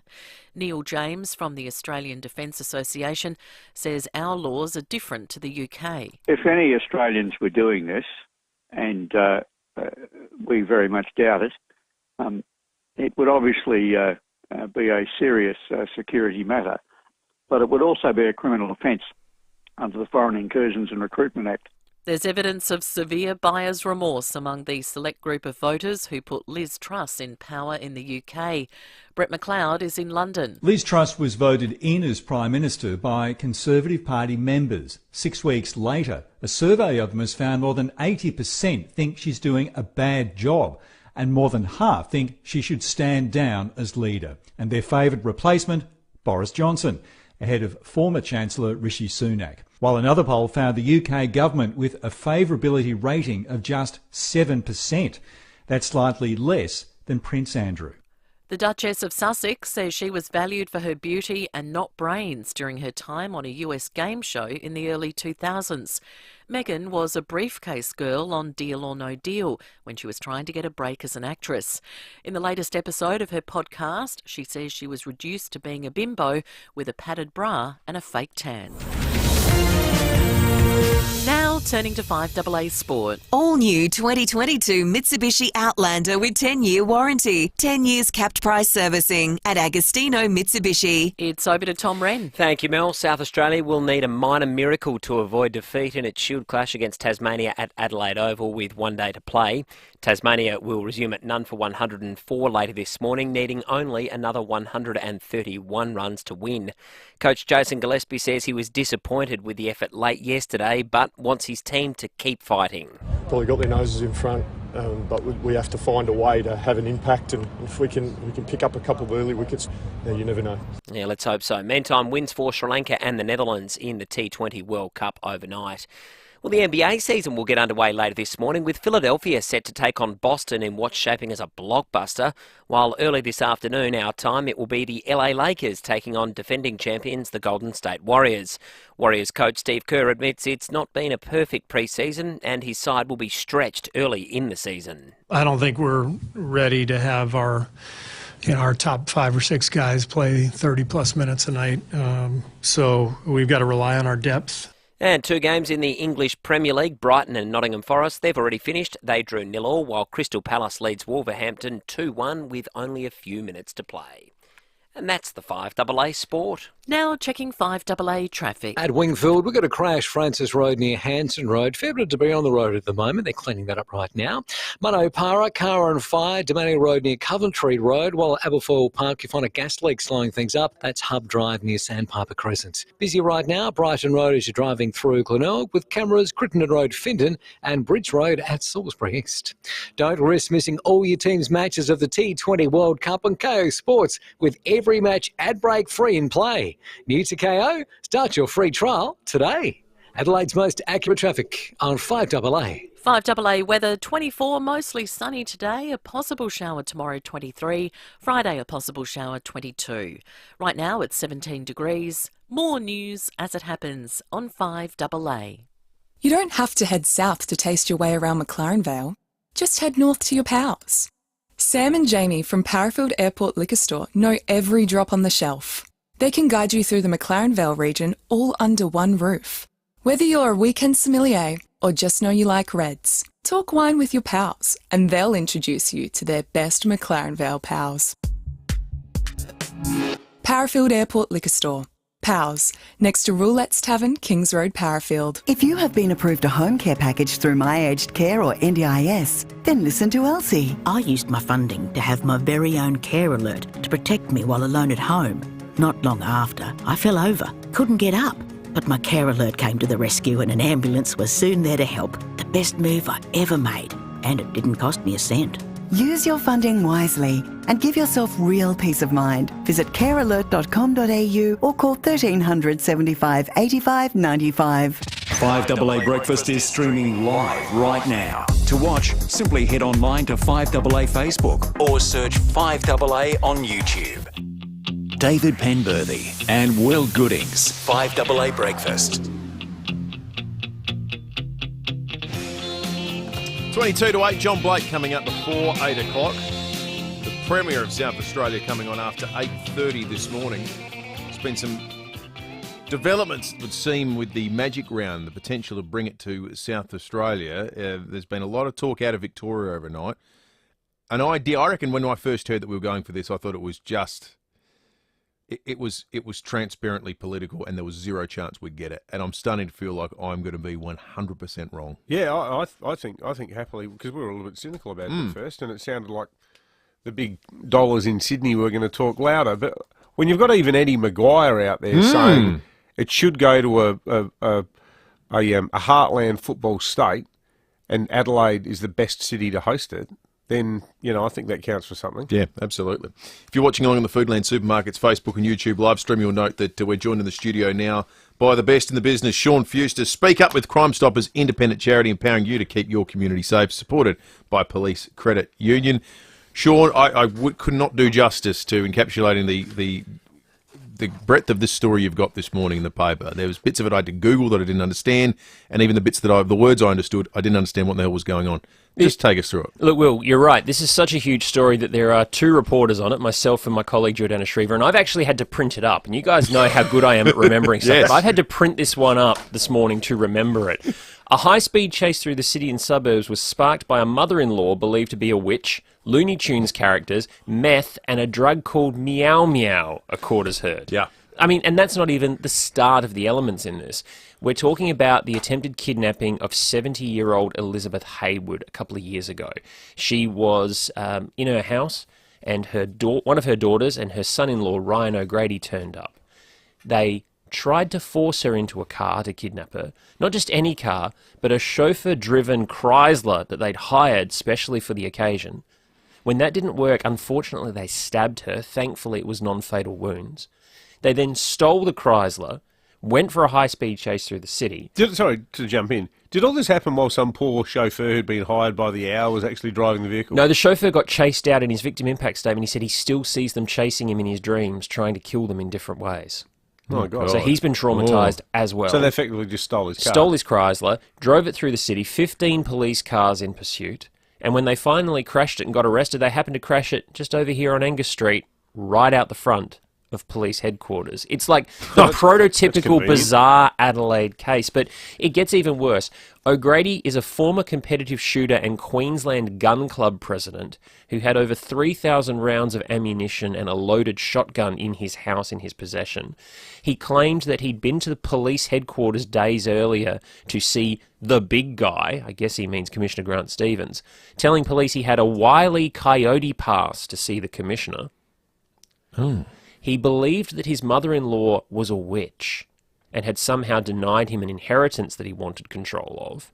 And to top all of that off, he was on a drug called Meow Meow, which young Sam has just looked up for us here in the studio, and apparently, in terms of effect, it's like combining meth with cocaine. That'd keep you up for a while. There's a bit to unpack there. So this guy, isn't the shorthand version of this story, Sean, that this bloke has basically cooked his brain on meth? Because didn't he come into a whole bunch of money and he developed some massive meth habit? That's right. Whereby he had so much money that he inherited and he was just indolent and taking drugs that he could buy as much meth as he wanted. So he'd basically get up, buy a stack of meth, take it all day. And the prosecution conceded yesterday in court, yes, we understand that he was high on meth. Yes, this was a drug-induced psychosis. Now, of course, we go back to cases like Cy Walsh, where the question was this a drug-induced psychosis or was this naturally occurring mental illness? In the Walsh case, it was naturally occurring mental illness, undiagnosed. In O'Grady's case, it's a drug-induced psychosis. So the prosecution said, Your Honour can take into account that he was off his chops, but you can't give him any sentencing discount or mitigation for that because it's not an excuse. It's like the drunk's defence. Well, he got himself there. Yeah, the drunk's defence no longer exists. You can't say, I was so drunk I was unable to rationalise my actions. So it doesn't matter that he was, waving his Wile E. Coyote pass around while he was on Meow Meow. The fact remains he's still criminally liable for all these things he's done. Did his defence try and argue that the whole chicken and egg relationship between drug use and mental health issues? I think wisely they capitulated. They referred to it as so utterly bizarre and just asked the court to show whatever mercy it could to a person who had been through some stuff in his life. The usual sort of submissions that you'd hear. He's had a tough life. He moved his family from South Australia to Queensland when things weren't going so well. What's the test typically? What's so tough about moving from one Australian state to the other? Well, we've got the Magic Round here, so you'll be able to see the Quidditch soon from his... That is the Magic Round, right? Quidditch? I've got that right? That's right, yeah, sure. You know your footy footy. Get your broomstick ready, Sean. What's the test the court applies to determine that chicken or egg question? Because I'm guessing these days almost anyone would have a crack at making the argument. Well, the only reason I got into drugs in the first place was because it was me self-medicating. Oh, absolutely. And you hear that all the time. But the fact remains that there is no defence at law. Self-medication is not defence at law. So there's no test that has to be applied. It's literally, were you on drugs? Yes, cool. That's something else I will mention in my sentencing remarks. That makes sense. It's only if the drug-induced psychosis is so bad that your mental illness means you qualify under Section 269, which means you then have to go to a mental health facility rather than a prison. That's the only time it comes into it. And then you'll see prosecutors argue, well, this may be drug-induced psychosis, but he's still responsible. Defence will say it's drug-induced psychosis, but he's not responsible. Then you'll have mental health experts come in and say there was a mental illness that pre-existed and was exacerbated, or there was no mental illness and it's been caused by this. Okay. If it's caused by the drugs, no help. If it exists pre-drugs, like Cy Walsh's did, and comes to prominence because of the drugs, you're off to James Nash House instead.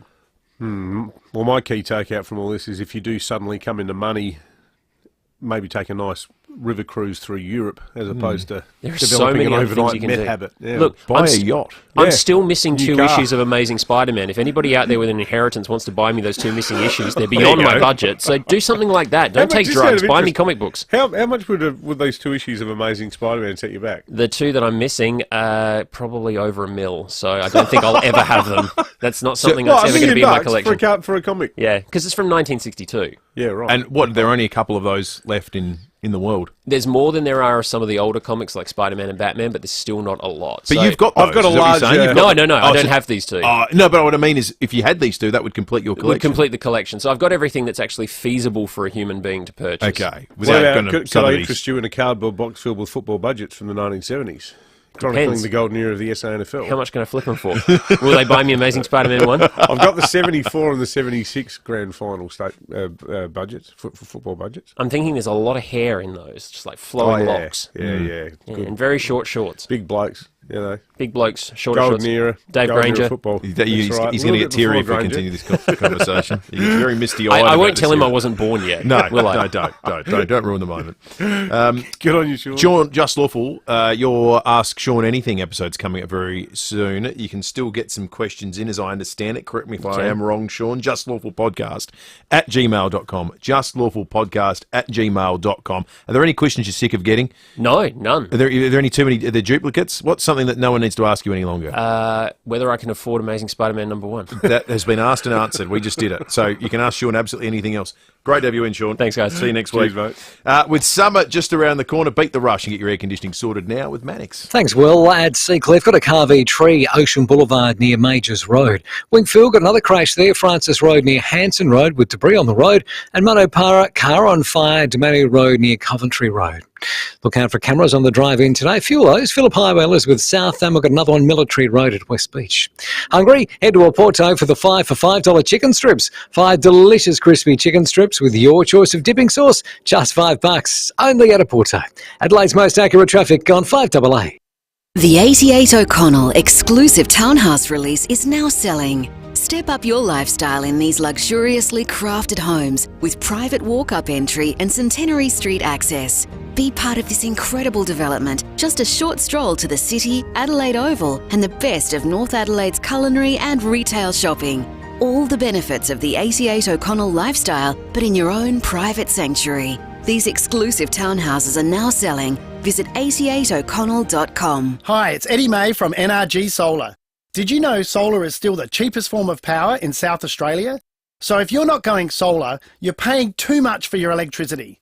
Jump on board now before the government rebates fall again at the end of December. Act now and you can save thousands of dollars on a typical system tailor-made for you. If you wait until next year, those savings simply won't be there. Get in touch today. Visit nrgsolar.com.au because solar is all we do.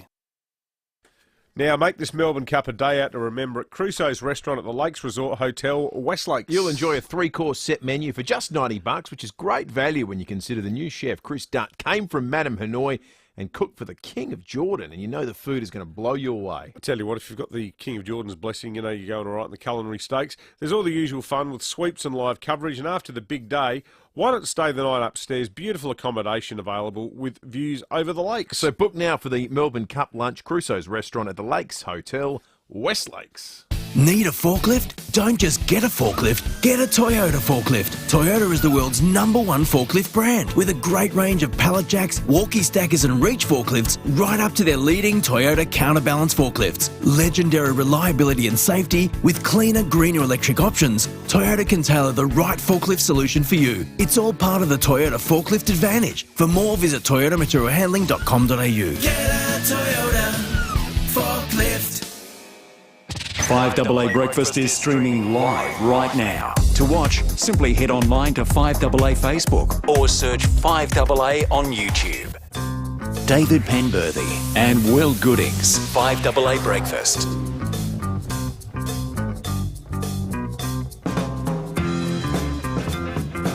Eleven away, Golf Day not far away. Adelaide Exposed Concrete are the great local business that have helped us put on the 5AA All-Star Golf Day. Glenelg Golf Club. The big lefty, not Phil Mickelson, David Penberthy is warming up. He's going to be down at Glenelg Golf Course today. Spots are filling fast. If you want to book a foursome, do it now. 5AA.com.au to make sure you don't miss out. All thanks to Adelaide Exposed Concrete for a stunning exposed aggregate driveway call. Adelaide Exposed Concrete, best on ground all year round. Jeff and Thebanon's called in. Morning to you, Jeff. Good morning, boys. How are you? Good, mate. Good, thanks, Jeff. Listen, mate, I'm very concerned. I was reading in yesterday's paper about this north-south corridor thingo, where they were talking about cutting part of the High Mast Cemetery off. Yeah. My grandpa, who died in October 1950 when I was only about 4 or 5 days old, he got messed up badly in the First World War. He's buried in the first row there next to his daughter, who died when she was only a couple of weeks old, and I'm very concerned, that this is going to get, mess up his place. So you're talking about the South Road end of the cemetery there, Jeff? That's right. South Road, Adam Street. Yeah. Yeah. Just down from all those... Yeah, I know exactly where you mean. Well, he's only a few metres off the footpath. Well, I think that's a really legitimate concern, Jeff. Yeah, for sure. We're going to ask some questions on your behalf because there's a bit of funniness going on with regard to what version of what plan has come out and been leaked and what it actually is and whether there have been, in fact, any changes. Well, I know that Keats listens to the show Yeah. and Tommy's advisor often listens as well. So if it's possible to provide any specific reassurances about what is exactly going on with the cemetery on air today, or we'll follow it up ourselves after the program. But thanks for raising that, Jeff. It's a really important point. Yeah, and we'll keep your number, mate. Leave your number with our producers and we'll be able to get back to you about it. Yeah, thank you, Jeff. Quentin in Old Ranella, good morning. Sorry, Quentin, try that again. How are you, Quentin? I'm very well, thank you. How are you guys? Good, mate. Good, thanks, mate. You're looking well.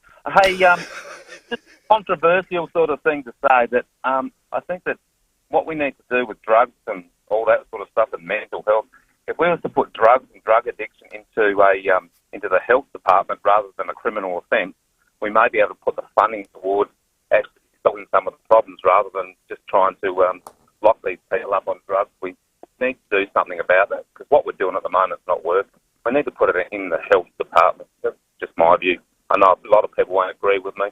So what the health department has carriage for coming up with policies and trying to combat drug use as opposed to what police and so forth, law enforcement? Yeah, that sort of stuff. Because, I mean, addiction is not just, people don't go out there to get addicted just for the hell of it. We need to do something about addiction, whether it be gas, drugs or whatever, and pop it under the health department rather than a criminal offence because, it's not solving the problem. All we're doing is putting it away and locking it around, a big room somewhere or trying to get them in there and spending a lot of money and it's not solving the problem. I guess the chief problem you'd have mounting that argument, though, Quentin, is people would say surely your behaviour still has to have legal consequences if it harms other people. Like, you can't say that if someone, is off their chops on drugs and they shoot someone dead, that, that poor person's an addict, whereas, in the other situation where someone who's not addicted to anything murders someone, they get the full force of the law thrown at them. I wonder if it's then more about coming up with policies. It's not after someone's done the wrong thing. It's like early intervention. So it's in that sort of suite of things that the health department follows about healthy living advice and coming up with policies advertising campaigns and things like that. That's more in their. I sort of see what Quentin's saying. That's more in their area of specialty than it is policing. And I suspect the real answer, if we had a bottomless pit of money, would be to say it should be both. It should be both departments' responsibility, because you need the AFP stopping supply, and you need people learning about not taking it for reasons that don't just relate to breaking the law. But aren't we sort of there anyway? I mean, there's so much sort of drug referral stuff that happens in courts where people get sent off to a rehab program. But, I mean, there's plenty of evidence, though, that they get sent off to a rehab program and they don't actually do it, and they end up breaking the law again. I don't know. I just sort of don't... I was watching that Louis Theroux Life on the Edge show last night, and you know, this idea that everyone who's addicted to something is a victim, I just don't buy it. Yeah. I mean, the guy that we just talked about with Sean, who's gone through the unyielding trauma of moving from Queensland to South Australia. And inheriting lots of money. Yeah. Wow, my heart bleeds. Seriously? Is that an excuse for becoming addicted to something? Called meow meow? Imagine. Poor old Nicola Spurrier. You've just dealt with COVID. Now, meth. Well, I mean, last 4 months, highest ramping ever recorded in South Australia. You got other issues. Do we add people's addiction problems to the dance card at SA Health? I don't know. Maybe they already are. Good call, though, Quentin. You got us talking, mate. Thought-provoking. Lucy, good morning. Good morning. I have a piece of classical music there for you to please play, William.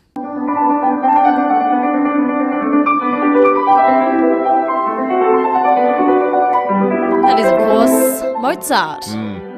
It is being played by a 5-year-old. A 5-year-old Mozart, or just a 5-year-old? A 5-year-old. That is Mozart's Sonata number 16 in C major.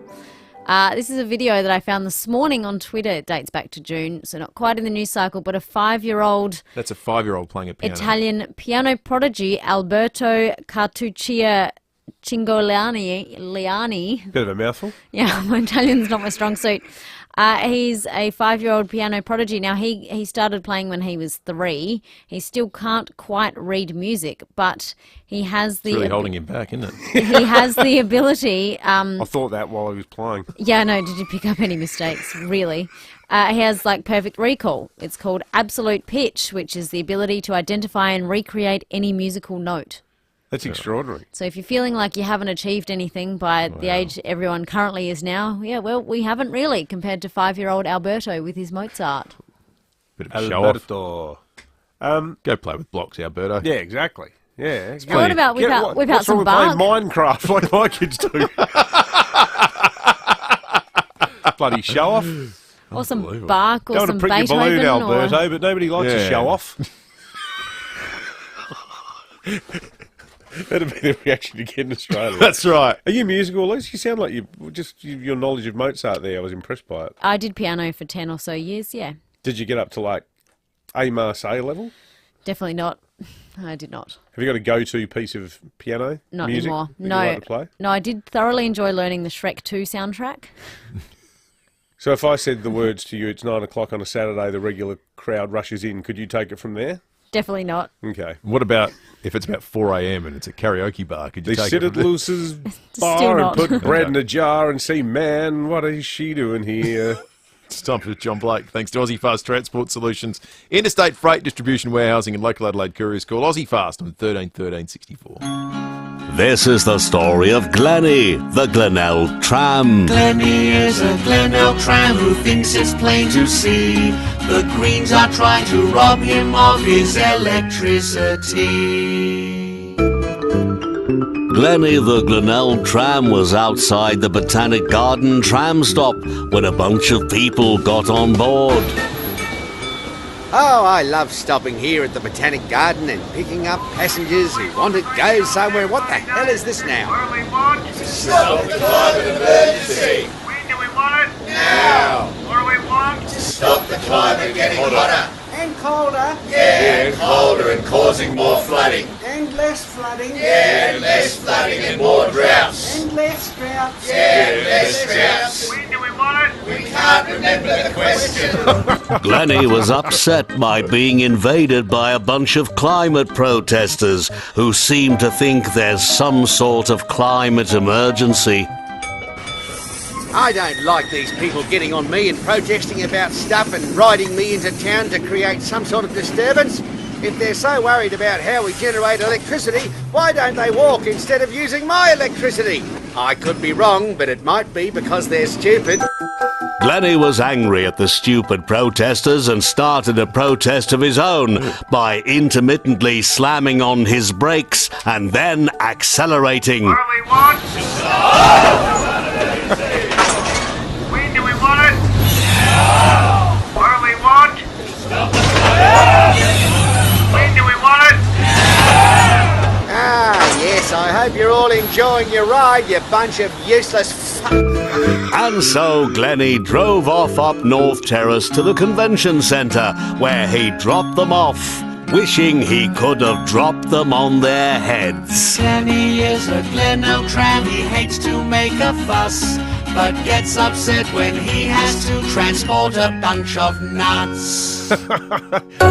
The oilies, they call themselves. More from John Blake after 8:30 when we go behind closed doors. Hello, I'm Lynn Andrews. For over 50 years, we have specialised in commercial and residential property management.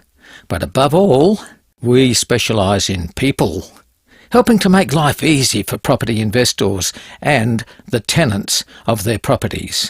Everyone is treated with integrity and respect. That's the Lynn Andrews way. For commercial and residential property management, we are here to help. Visit lynnandrews.com.au. City Discount Tires. Get saving this month at City Discount Tires. When you buy 3 Falcon Zeek ZE914 car tyres, you'll get the 4th tyre free. The perfect tyre for cost-saving, fuel efficiency and performance. City Discount Tires are a proud multi-tyre and wheel brand retailer offering great service at great prices. Visit citydiscounttires.com.au to find your nearest store. City Discount Tires. We're driven by value. City Discount Tires. Ladies, is the need to wee all the time making your life a misery? Caruso's Wee Less to the rescue. Caruso's Wee Less relieves the annoying and inconvenient feeling that you need to go to the bathroom too often and supports bladder health and function. So if your need to wee all the time is getting in the way of enjoying life, try Caruso's Wee Less today. Caruso's Wee Less is made in Australia, comes with a money-back guarantee and is available from leading pharmacies and health food stores. Always read the label and follow the directions for use. Kate Collins and Brendan Raglas, the faces you know and the team you can trust. 9 News, made in Adelaide for Adelaide. Online, on DAB Digital Radio and on 1395 AM. Talking Adelaide. This is Adelaide's 5AA. Mostly sunny 24 today with the 8 o'clock news. I'm Mel Usher. Police say a double stabbing at Surrey Downs last night was not a random incident.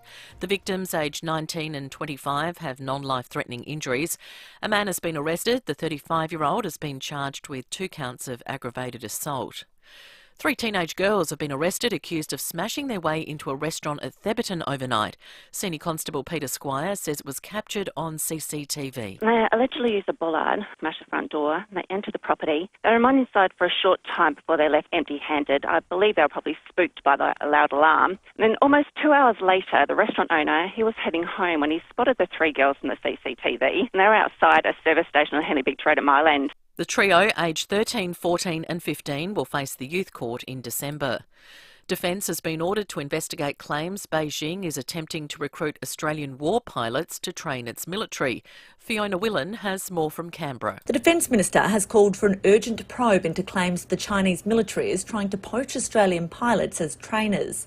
Richard Marles has asked his department for advice amid claims up to 30 former British military pilots have accepted lucrative contracts from Beijing. The UK has confirmed its intelligence agencies are working with individuals involved to deter and penalise the activity. Richard Marles said in a statement he would be deeply shocked and disturbed to hear of Australian Defence Force personnel being lured by a foreign state. The flood crisis continues on the Victoria-New South Wales border. The Murray River is forecast to pass the major flood mark as water from Victoria impacts communities on the border. The twin towns of Echuca and Moama are under threat as communities and emergency services fill sandbags and build levees. The Ukrainian president says Russian strikes have destroyed around 30% of his country's power stations in a week. Missile attacks have hit urban centres across the country, causing blackouts and disrupting water supplies. Australia will get a royal visit in 2024. Lara Vella reports. But exactly which monarchs are coming is still unconfirmed. The assumption is it will be King Charles alongside the Queen Consort. But there's growing speculation William and Catherine may also join them after postponing their visit to bushfire-affected communities due to COVID. The visit forms part of a range of major celebrations to mark 2 centuries of democracy in Australia and the Commonwealth Parliamentary Committee being hosted in Sydney, which will also see 750 delegates from 53 Commonwealth countries visit the city. Neighbours has picked up 2 big awards in the UK just months after leaving our screens. It won Best Daytime Soap at Britain's Inside Soap Awards. Stephen Dennis was voted Best Daytime Star for his role as Paul Robinson. Now turning to 5AA Sport. All new 2022 Mitsubishi Outlander with 10-year warranty, 10 years capped price servicing at Agostino Mitsubishi. What's happening in the world of footy, Tom Reed? Yeah, a bit of footy first, Mel. The St Kilda Powerbrokers have met with Ross Lyon for a second time in as many days, with talks to continue over the next week as the Saints look to appoint a new coach. Former Adelaide coach Don Pike and former Collingwood coach Nathan Buckley, as well as contracted Bulldogs coach Luke Beveridge, could also be sounded out. Let's go to cricket. South Australia needs 10 wickets on the final day of its Sheffield Shield clash against Tasmania to claim outright points at Adelaide Oval. The Tigers, though, only need another 131 runs and will resume at none for 104. Meantime, Sri Lanka has bounced back from a shock first-up loss in the T20 World Cup, smashing the UAE by 79 runs, while the Netherlands got over Namibia by 5 wickets. To soccer now. In the English Premier League this morning, Brighton and Nottingham Forest have played out a 0-0 draw, while Crystal Palace has come from a goal down to beat Wolverhampton 2-1. Both goals coming in the second half to send the home fans wild. Edouard for Palace. Now balls to Hall. Big chance! Wilfred Zaha completes the comeback for Crystal Palace. Yeah, they were happy about that. Audio thanks to Optus. The stunning regular season form of Aaron Judge in the baseball world has continued in the postseason, with the 30-year-old slugger blasting a homer in the second innings to give the New York Yankees a 4-0 lead against Cleveland. High fly ball, right field and deep. Back near the wall is Gonzalez. It's gone. Audio there thanks to ESPN. It's now 4-1 in favour of the Yankees at the bottom of the fourth inning, with the winner to advance to the American League Championship Series, while it's season over for the losers. And the NBA season tips off later this morning with the Boston Celtics taking on the Philadelphia 76ers. And that's the 5AA Sport. Now checking 5AA traffic. Good morning. At Sutcliffe Park, you'll find a carved tree today. That's Ocean Boulevard near Majors Road. Wingfield, a crash, Francis Road near Hanson Road. Got debris on the road there. At Manopara, residual delays from nearly a car on fire, Demani Road near Coventry Road. Busy as we speak. Main North Road at Enfield, with cameras Horsey Road, Elizabeth East, and Military Road at Henley Beach. Is traffic holding you back from work? Not in the new Renault Traffic. It's the work van with big space for big things. Test drive the new Renault Traffic today. Adelaide's most accurate traffic on 5AA. The 5AA forecast, mostly sunny, 24 for your Wednesday, a possible shower tomorrow 23, Friday a possible shower 22, and Saturday showers increasing but 25. Right now it's 19 degrees. More news as it happens on 5AA. G'day, it's Baz from Fleurieu Milk Company. Just wanted to make sure you knew that our milk only comes from SA dairy farmers. So make sure the milk you buy is only from SA dairy farms. Because you see, no matter how tough it gets out there, our dairy farmers always put you first. So let's support them. Look for Fleurieu Milk Company products in your supermarket. 3 words make all the difference. Fleurieu Milk Company. South Australian first and proud of it. How does a work van become a brilliant business asset? This was the question keeping Hyundai on their toes. After a lot of late nights, we had our answer. The Hyundai Staria Load. It fits in everything you need for work, including next-gen tech, a 5-star ANCAP safety, and platinum crash avoidance rating. The Hyundai Staria loan from $47,990 drive away for ABN holders. T's and C's apply. Visit Hyundai.com.au. Imagine that. Hyundai. David Penberthy and Will Goodings, 5AA Breakfast.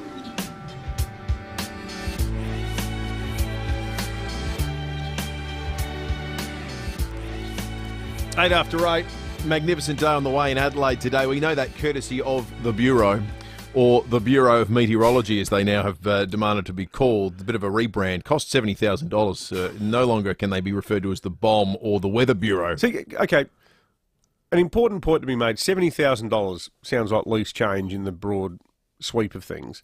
How is it, though, at a time when we're facing these huge hikes in our power bills, that no one in this department, I'm talking here about the people who run it, or no one, does anyone have ministerial oversight over the BOM? Tanya Plibersek does, and the noises she made yesterday were to the effect of, why in the hell has this happened? 70,000, like, how many other government agencies, government departments decide apropos of bugger all that they're going to spend money in the order of $70,000 on something as vacuous as this? We know what the culture of department spending is, and that's you spend your budget. Because if you don't, you won't get it next year. Yeah. Yeah. I think that's an outrageous claim, is it? That's just the what nature business of it. would do this? None. Like, is there a pizza bar that's going to spend $70,000 on a rebranding exercise? No, because you can't afford it. Proves that the best type of money is other people's money, i.e. the taxpayers. So what we thought we'd do this morning, we got a $100 Samtas seafood voucher to give away as well, is save maybe a business or indeed a group, government department, or indeed anything else out there you like some money. We're asking you to rebrand someone. Give someone a sharp new name, an organisation, maybe a sporting body. I've got one. Either it can be a more honest or just a sharper new name. The 5AA Breakfast Experience. Oh, I'm excited. What do you think? I'm on board. It's not a show, it's an experience. If we were it's something you live and breathe. The experience. Is it a good experience? It's a great Not experience. always. No. But it's an experience. But 3 hours later, you'll know something happened to you. You'll have grown. Yeah. Or not, but you'll have experienced You might have been something. diminished. I don't mind that. You might have been cheapened. You like the Bureau, give something a new name. Zhuzh it up a bit. Yeah. Or indeed just make it a little bit more honest and accurate. 8223 you can win yourself a $100 Samtas seafood voucher. We'll get to that very shortly, but first it's breaking at 8. 2 breakings at 8 for you this morning. One we can deal with quickly because we're going to be chatting to the Premier, Peter Malinauskas, after 8:30. But in short, we're hearing very good signs out of Victoria about the magic round. We'll get to the bottom of all that when we catch up with Peter Malinauskas, so stick around. The other, and this is just appalling, I've done a couple of breaking at 8s on this over the last week or so. The inquest into Anna Jenkins in Malaysia has collapsed into complete and utter farce. So Greg Jenkins, the son of Anna, the woman who disappeared, presumed murdered in 2017 in Penang, he'd been assured, hand on heart, by the Malaysian authorities that the coronial inquest would run for the remainder of this week and conclude on Friday. Now, this has been his one and only opportunity to put his case on behalf of the family about the shortcomings in the police investigation. We reported yesterday about how he had the harrowing experience of hearing the site manager from the apartment complex where his mother's remains were found, admitting that he had them reburied because they just had to continue work on the project. Well, how's this? This is what's happened overnight. So the prosecutors who are attending the inquest, they have now requested that Coroner Norzala Hamza halt the proceedings for tomorrow and Friday because they need to go to another court matter in another part of the country. So they've just said, we're out of here.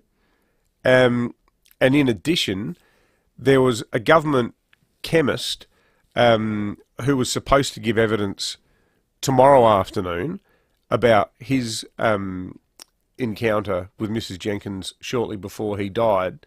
Well, it turns out that the chemist has been transferred to another part of Malaysia, so he's not going to be around to give evidence anyway. So Greg Jenkins, this is the 25th time he has flown at his own expense to Malaysia for what's meant to be the final chapter in the story, the terrible story of what happened to his mum. The prosecutors have PO'd. The chemist isn't even there. And understandably, Greg just cracked it yesterday and walked out of court. And he said this: "My mum is the victim of all of this. She's been treated as nothing. I'm disgusted by the Malaysian authorities' treatment of her. I'm disappointed they can only refer to mum as the deceased. She has a name. She's a person caught up in a country that doesn't care for her. She was lost, found, reburied, and they tried to forget about her." That's what Greg said yesterday. And now it looks like they're completely forgetting about the coronial inquest itself. It's a total disgrace. 13 minutes after 8, one of the brightest stars in Hollywood is heading to Adelaide. I can't just do some mindless job. I was forced to take a job selling shoes on Madison Avenue. Oh, so humiliating. Friends I'd had at dinner parties, our apartment came in and I waited on them. I mean, do you have any idea what that's like? No, one minute you're hosting women and the next you're measuring their shoe size and fitting them. Erica Bishop came into the store. She saw me. Was so embarrassed for me. She slipped out thinking I didn't see her. I saw you, Erica! That's Kate Blanchett from Blue Jasmine, that film. She has won awards for that and many, many, many other things across her wonderful career. In town for the film festival that starts tonight, running through to the 30th of October. She's going to be the guest of honour at a special screening of Tar, a film for which she won Best Actress at the recent Venice Film Festival. Will walk the red carpet and take part in a Q&A following its screening Friday night at the Capri Theatre. Tar, T-A-R. T-A-R, Tar. I'm not familiar with it beyond that, but I guess that's what film festivals are about, aren't they? It's not showing blockbusters with people wearing spandex. It's about films you haven't seen yet that have like David Lee Roth, you mean? Critical acclaim. Want to be like David Lee Roth, as the Cosmic Psycho said. Great text here, getting the ball rolling early on the what would you rebrand concept. Don't know who sent this in. They deserve their name up in lights because I think it's superb. How about we do an upmarket rebrand of Barnacle Bills as Williams Crustaceans? Williams that is. Now, if that person had called in, I reckon they've got $100 Samtest secret vouchers. Why it's worth calling. It doesn't 822300000. It doesn't scan well for the ad, does it? Well, oh no, it almost does. Williams Crustaceans for seafood. It's a bit of a fresh from the sea. It's got to be Williams Crustaceans. It's got to be Williams Crustaceans for seafood. Doesn't really work, does it? They might have to redo the song. I met the family that run Barnacle Bills. Yeah, they are the loveliest people. They're doing great things with that business. It's going gangbusters. It's excellent seafood. I'm what do sure they call it? The treasure chest. I'm sure they'll appreciate that Williams Crustaceans. That suggestion, though. Thank Saving you. $70,000. Exactly.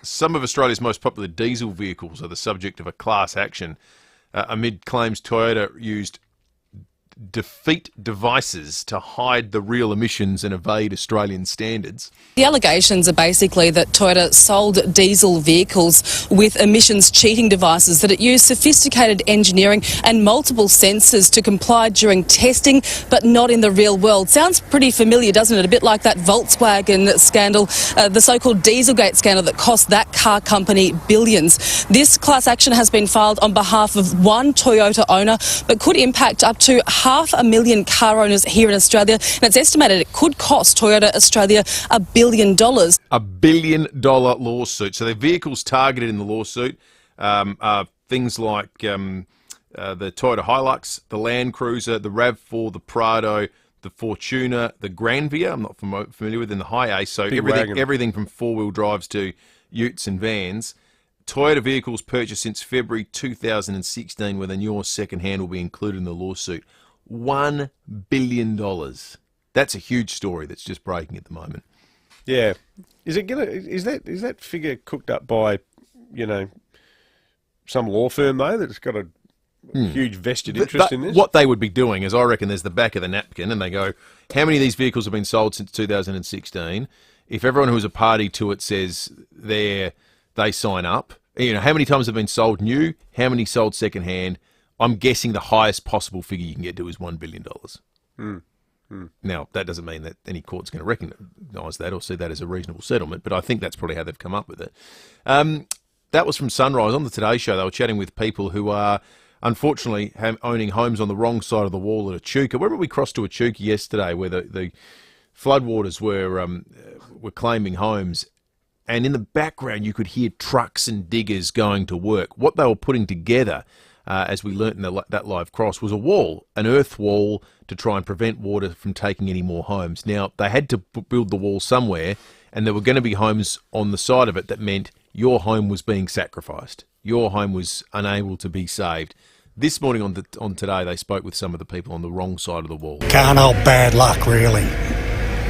You just grin and bear it. Everyone on this side's pretty devastated again that we're just left high and dry. Amazing, isn't it? It's just one of those awful decisions that has to be made. They have to draw the line somewhere, and someone's home is going to be just on the wrong side of the boundary, and those homes are going to be lost. Already so many homes that have been lost. We're getting a stack of entries for the rebranding competition after the break. We want to take your calls. One here from Quentin. He says, how about the 10AA breakfast show? Now twice as good. And Dave in Prospect says he wants to go with the Jacks of Hunger. The Jacks of Hunger? The Jacks of Hunger. That's very trendy. Sounds like a band, doesn't it? And just in relation to the bomb, or whatever they're called these days, Neville D says, how about we reverse their title and call them the Mob? And Phil says, as Aussies, we abbreviate everything. I hope the bomb are going to be happy just being called the Bee. The Bee. What's the Bee say about that? The Bee. Actually, I'd go on board with that, Phil. I think that's not bad. Let's check traffic, and we'll get into some of your entries for your rebrand thoughts inspired by the Bureau's rebrand this morning. Get a $100 Samtas seafood voucher. With summer just around the corner, beat the rush and get your air conditioning sorted now with Mannix. Thanks, Will. At Seacliff Park, we're at Harvey Tree this morning, Ocean Boulevard near Majors Road. Pretty heavy delays as you're coming in on Lonsdale Road, so keep it in mind if you're heading that way. Wingfield, a crash, Francis Road near Hanson Road. Fair bit of debris on the road at the moment. Busy, Diagonal Road at Oaklands Road. And we've got a few cameras around too. You'll find one Bartley Terrace, West Lake Shore, and Crittenden Road at Findon. Order your coffee on the OTR app and enjoy a freshly ground barista-made coffee. It's as easy as click and collect. OTR. Making life easy. Adelaide's most accurate traffic on 5AA. Everyday low prices, any time of year. Trust the mighty South Aussies. Great food lives here. Foodland. The mighty South Aussies, yeah. Foodland. You're watching the 5AA live stream, thanks to Foodland. The mighty South Aussies, yeah. Create tomorrow's car today. Hyundai believes so.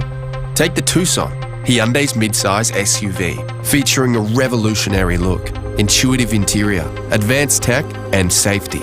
You can enjoy all this in the Tucson Turbo Diesel all-wheel drive. Available now.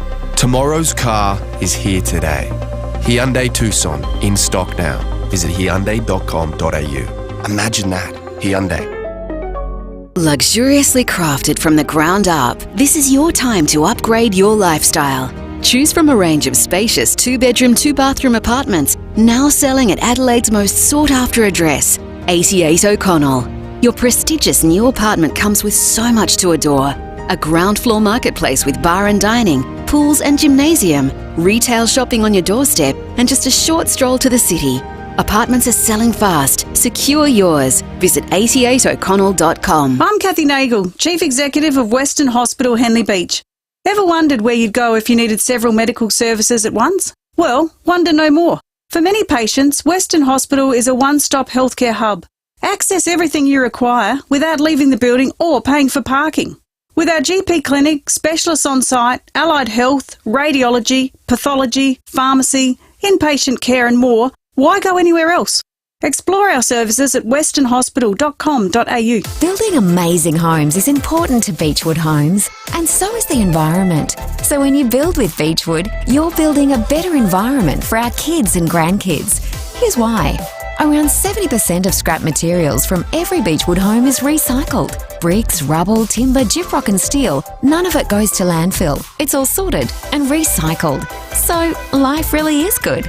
It's even better in a Beechwood home. Google Beechwood Adelaide today for a better future for all of us. Introducing Nissan Future Value Business Plus, a new fleet finance solution for small to medium businesses offering competitive weekly repayments including the cost of scheduled servicing for the loan term. Available now on the all-new Nissan Qashqai ST. Plan confidently for the road ahead with Nissan Future Value Business Plus. Visit nissan.com.au/business plus or contact your local Nissan dealer. Approved ABN registered small to medium fleet applicants of Nissan Financial Services. T's and C's and exclusions apply.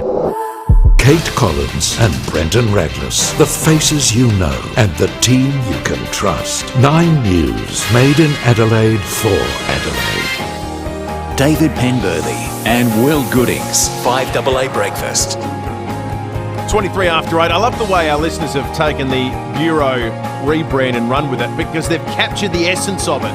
We're asking you to rebrand something for the $100 Samtas seafood voucher this morning, and people are doing it like the Bureau did, which is to say they've done it in a way that's largely meaningless and adds nothing. Like this. My pick for rebranding on the Automasters text line, cheap as chips is now affordable as French fries. Now, that's exactly what the Bureau have done. Maddie in Manapara, what's yours?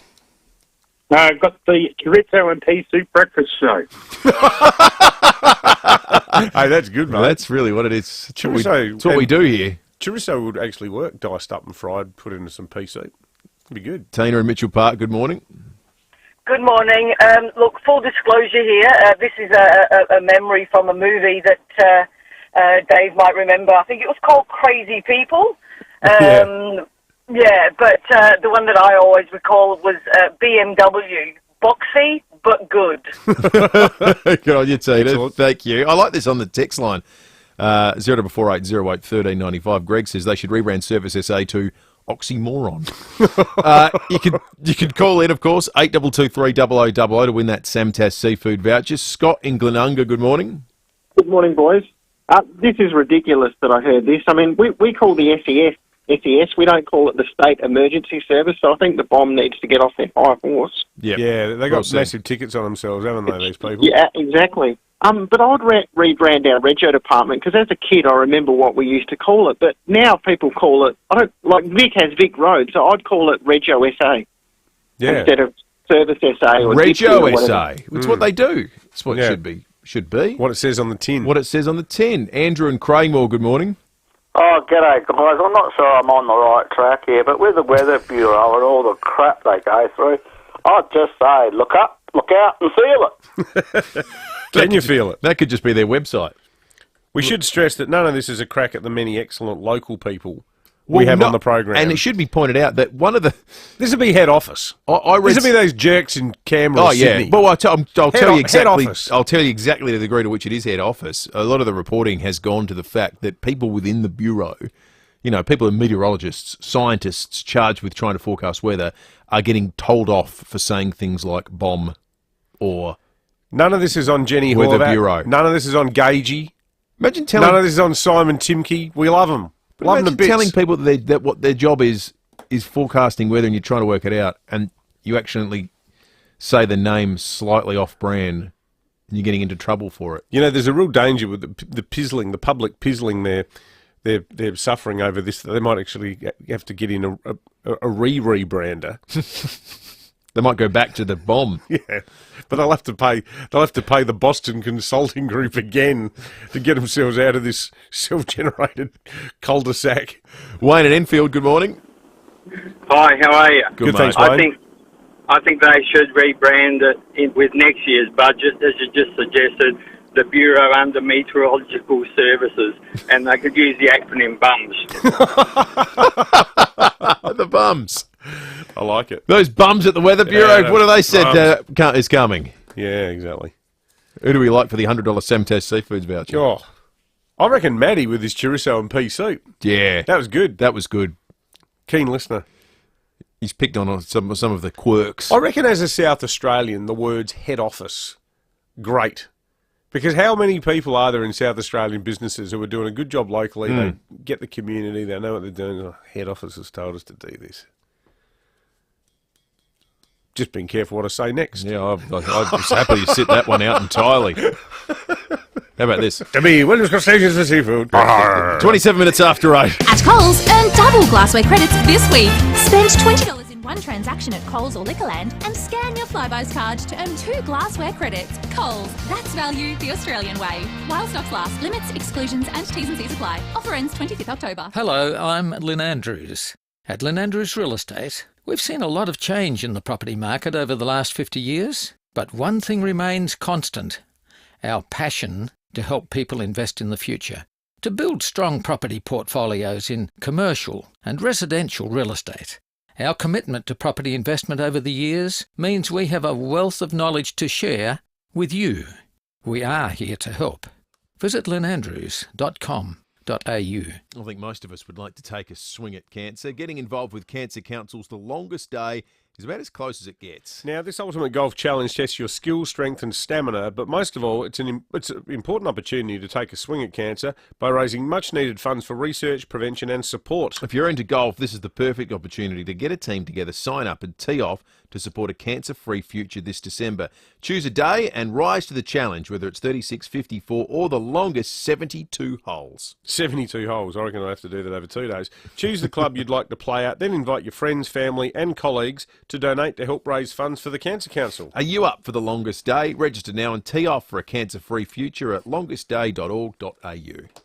Ladies, do you feel like your entire day revolves around your bladder? Caruso's Wee-Less relieves the annoying and inconvenient feeling that you need to go to the bathroom too often and supports bladder health and function. So if you want to help control the urge and regain your bladder confidence, try Caruso's Wee-Less today. Caruso's Wee-Less is made in Australia and comes with a money-back guarantee and is available from leading pharmacies and health food stores. Always read the label and follow the directions for use.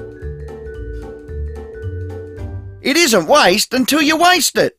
That's the catch cry from an amazing company called Eco Waste Solutions. Eco Waste Solutions is a hard waste recycling facility, not a dump, located at Williston. They'll take everything except hazardous waste and food scraps. They'll take your waste bricks, your mattresses, tyres, soil, timber, steel, concrete and more. Plus, if you pre-sort your load, you'll receive a 50% discount on disposal fees. Google Eco Waste Solutions Williston for more. Patience pays off, especially if you've been holding out for a great deal on a new Volkswagen.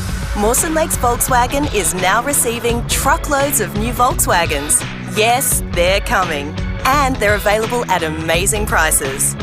Remember Mawson Lakes Volkswagen for servicing too, with next day servicing and free loan cars. Get a great deal on Volkswagen now. Don't dilly-dally, dawdle or delay.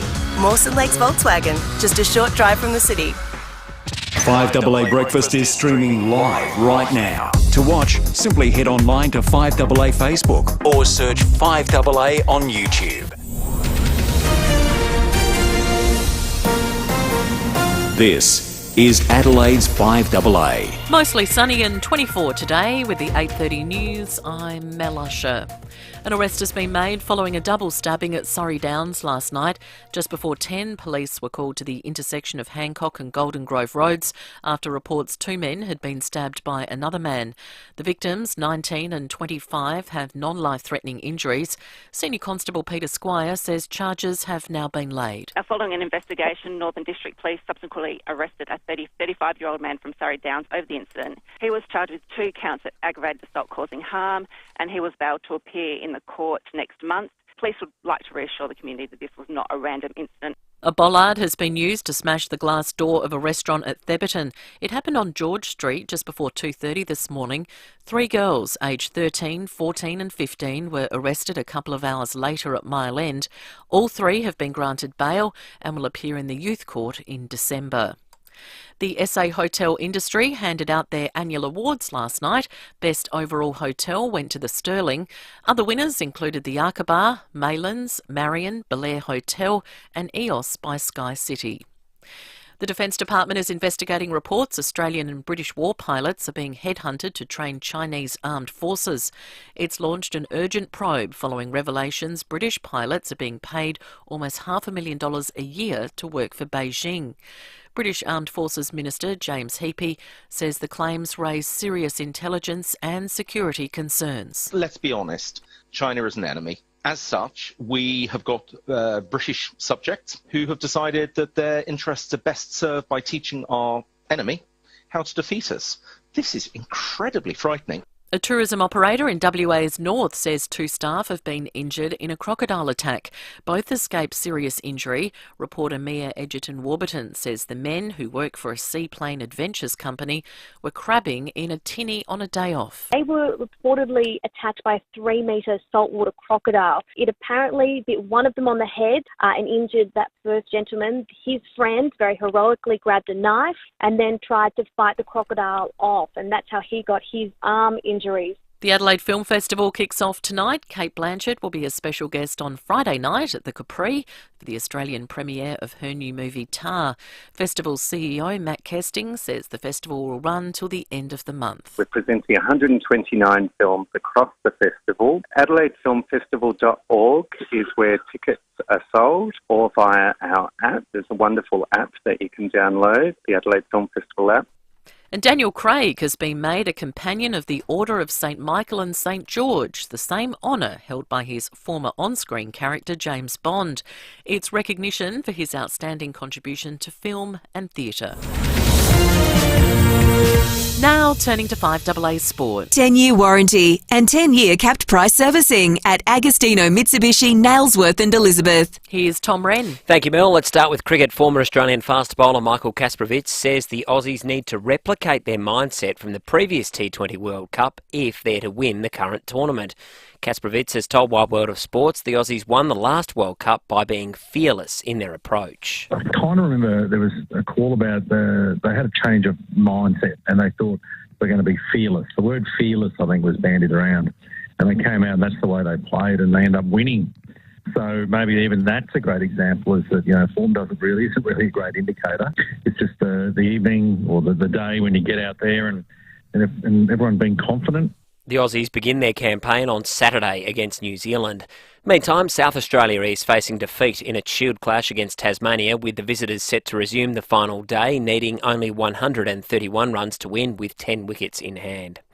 Caulfield Cup runner Gold Trip, the runner-up, could run in all 3 of Melbourne's biggest spring races. Co-trainer David Eustace left ajar the door for the surprise Cox Plate runner to back up again on the first Tuesday in November. Meantime, talented import Macram will have a final shot at making the Melbourne Cup field in today's Geelong Cup. Alex de Minaur is into the round of 16 at the Stockholm Open following an impressive straight sets win against Benjamin Bonzi. The 23-year-old pleased with his efforts. Very happy. First match in, it's never easy. We had a battle like a month ago at Davis Cup, so very happy with my performance, very happy to be here in Stockholm and happy to be in the second round. Audio there thanks to Fox. And Liverpool manager Jurgen Klopp has been charged by the English FA after being sent off against Manchester City. Meantime, there were 2 games in the EPL this morning. Crystal Palace came from behind to beat Wolverhampton 2-1, while Brighton and Nottingham Forest drew 0-0. And that's the 5AA Sport. Now checking 5AA traffic. At Sickliffe Park, you'll find a carvey tree today. That's causing heavy delays inbound Ocean Boulevard near Majors Road, with also delays back onto Lonsdale Road as well. Got a lane out of action and causing a few delays for the driver at Glenside, Fullerton Road near Main Street. We're busy the Southern Expressway as you're hitting South Road near Tonsley. Also Diagonal Road at Glenelg East busy, and we've got a camera at Seaview Road at Henley Beach. For a limited time, take advantage of exceptional offers on select Mercedes-Benz demonstrators. Shop in-store or online. Conditions and exclusions apply. Ends October 31. Adelaide's most accurate traffic on 5AA. 5AA's forecast 24 and mostly sunny today. A possible shower tomorrow 23. Friday a possible shower 22. Right now it's 19 degrees. More news as it happens on 5AA. David Penberthy and Will Goodings. 5AA Breakfast. 23 to 9 behind closed doors, not too far away. The Premier in just a moment. But first, wanted to check the fuel situation. A bit of reporting around the place overnight throughout the morning about the big jump in petrol prices around that $2 mark. There are some cheap ones, though, that we've managed to identify thanks to the excellent free MyRA app that you can use and download to find the cheapest fuel in an instant. These are the cheap spots that we've identified. The OTR North East Road Hillcrest is $1.74.9. The X-Convenience Grand Junction Road Port Adelaide $1.79.5.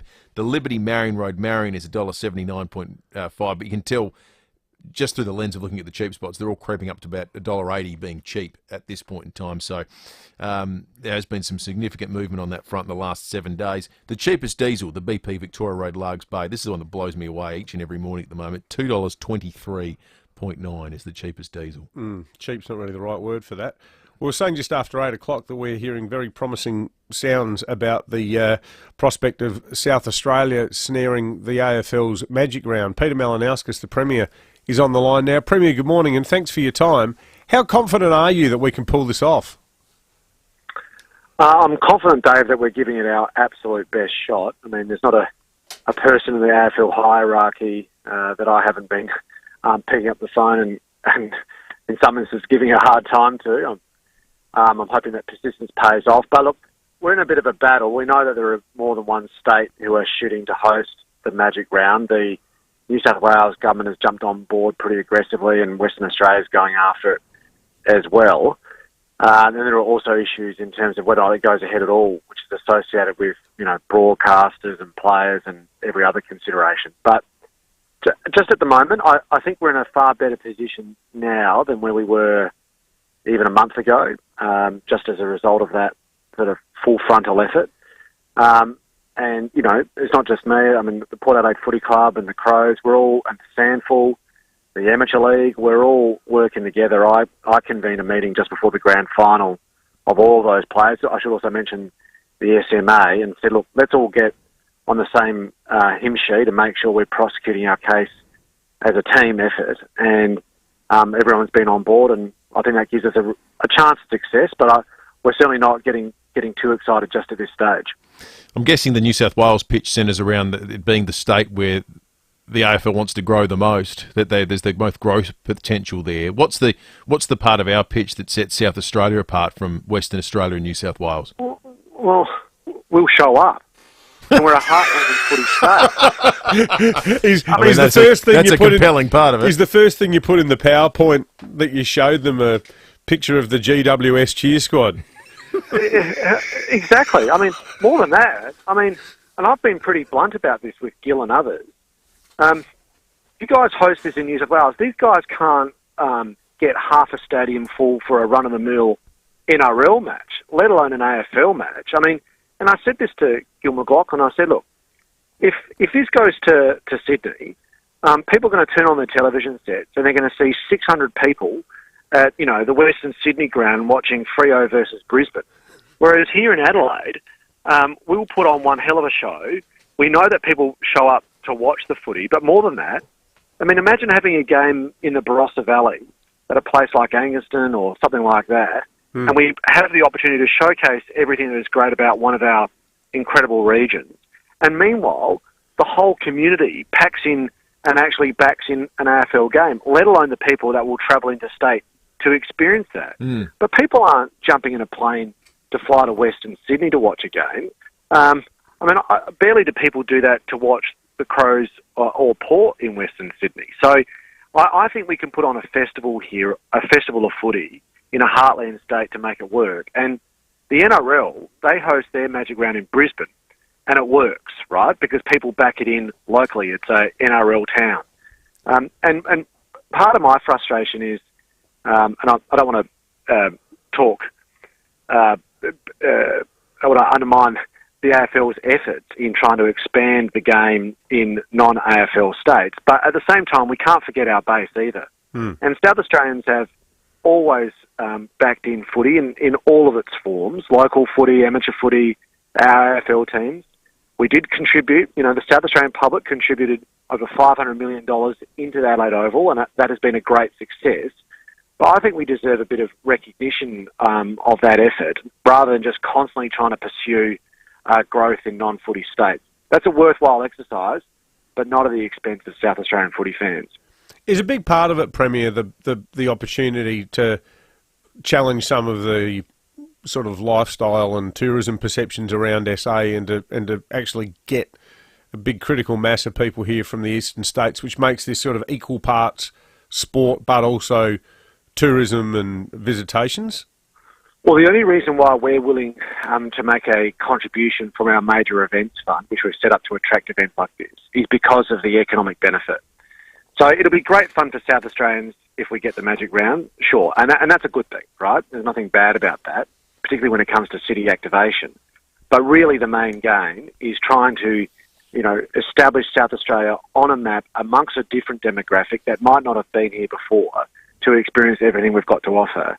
And seldom do you ever find anyone in Australia who visits Adelaide or visits one of our regions and doesn't walk away and go, wow, that was actually bloody fantastic. Like, the key is just getting more people here to experience that, and then word of mouth looks after itself. So we see the Magic Round as a really innovative concept, and we're working closely with the AFL and everyone else to make sure it works for them. I think the AFL deserve a lot of credit for actually, thinking that it will be willing to take a bit of risk to put something like this on.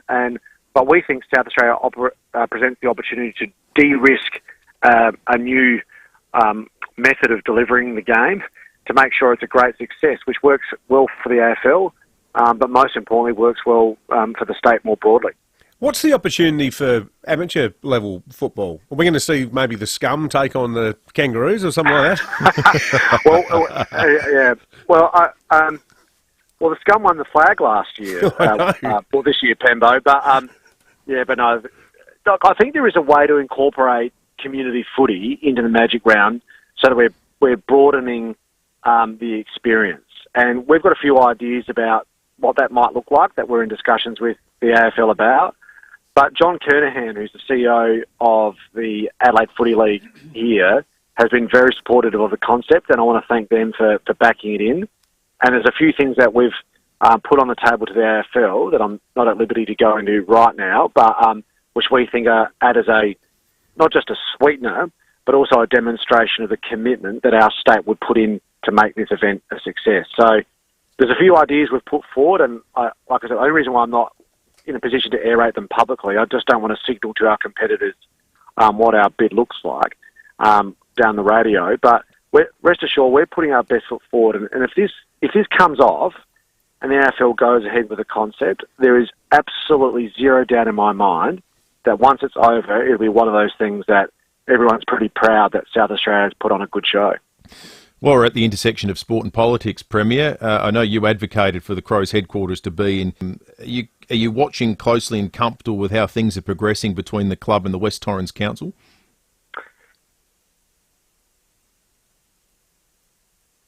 So, I mean, as you gents know, I'm not Adelaide Footy Club's biggest supporter, but I do think it matters for the state. And I've got to say, I get a lot of credit to Tim Silvers and John Olsen from the Crows. We've had a really productive dialogue with them from my perspective and the state government's perspective. Obviously, we were keeping the option open for them to go into Brompton, which is in my local community, but the Crows then subsequently decided they wanted to go ahead with Theberton. So for everyone's sake, I hope that works out. I know there are local community concerns, and I think they're worthy of being addressed. I just hope that the council shows a position of leadership to make sure that balance is achieved between the interests of the Adelaide Footy Club, which do deserve a more permanent base than the one down at, and a more permanent and more structured base than the one they've got at Westlakes. But at the same time, that the local community get an outcome of getting access to more green space. The other sporting-related query I've got for you this morning, Premier, since we're on the subject, we continue to hear states east of us drop out of the running for a live golf tournament. We've been listed among the favourites for it here in South Australia. Are we any closer to securing an event of that magnitude, and are you still entirely comfortable with the prospect of it being hosted here in South Australia? The answer to the second question is yes, depending on the terms. The answer to the first part of your question is, again, not too dissimilarly from the Magic Round, we're in the mix, but we're a long way from finalising a deal. And the nature of that, those negotiations, there is a commercial basis to them. I mean, we've got the Major Events Fund. It's there for a reason. but we've got to make sure that whatever investments are made when it comes to taxpayers' dollars, that it's done in a way that delivers the best economic return for the state, but also accords with our values. So, and getting that balance right is something that's really important to me and my team.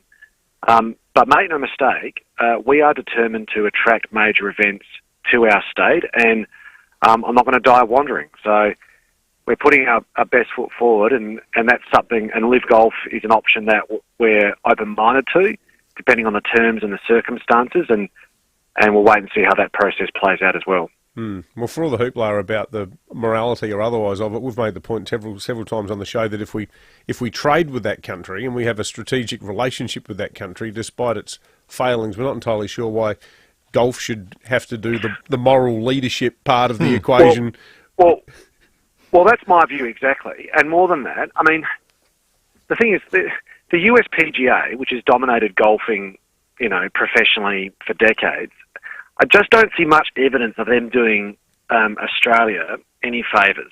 Mm-hmm. And I don't mind the fact that there's a bit of competition now around the place, shaking things up. And what we've seen is the most elite of Australian golfers now sign up with Live Golf because they too see that Australia deserves a bit more recognition than what we've had in the past. And I think that's an opportunity we should be open-minded to. Regarding the Saudi question, I mean, if there are people who are opposed to the idea of Live Golf, they might want to pull over and park their car and start walking around the place because, we do actively trade with the Saudis, and oil and petrochemicals are a significant part of that equation. Absolutely. Peter Malinauskas, Premier of South Australia, thanks very much for joining us this morning on 5AA. Appreciate it. Thanks, Jan. 11 to 9. It's time to check traffic with summer just around the corner. Beat the rush and get your air conditioning sorted now with Mannix. Thanks, Will. At Seacliff Park, we've still got delays with that carved tree. That's Ocean Boulevard near Majors Road. Got heavy delays inbound on Lonsdale Road. Leave early if you're waiting that way. Pretty slow going at Holden Hill with a lane closed. Green Junction Road near North East Road. Angie's Chockers, the Southern Expressway as you're heading onto South Road at Tonsley. Look out for cameras. Marshall Terrace, Brooklyn Park, and One Tree Hill Road at Golden Grove. Right now is the perfect time for a rich, smooth quality coffee from just $1 at Coles Express. For award-winning Coles urban coffee culture, express yourself at Coles Express. Adelaide's most accurate traffic on 5AA. Brick, block, pay.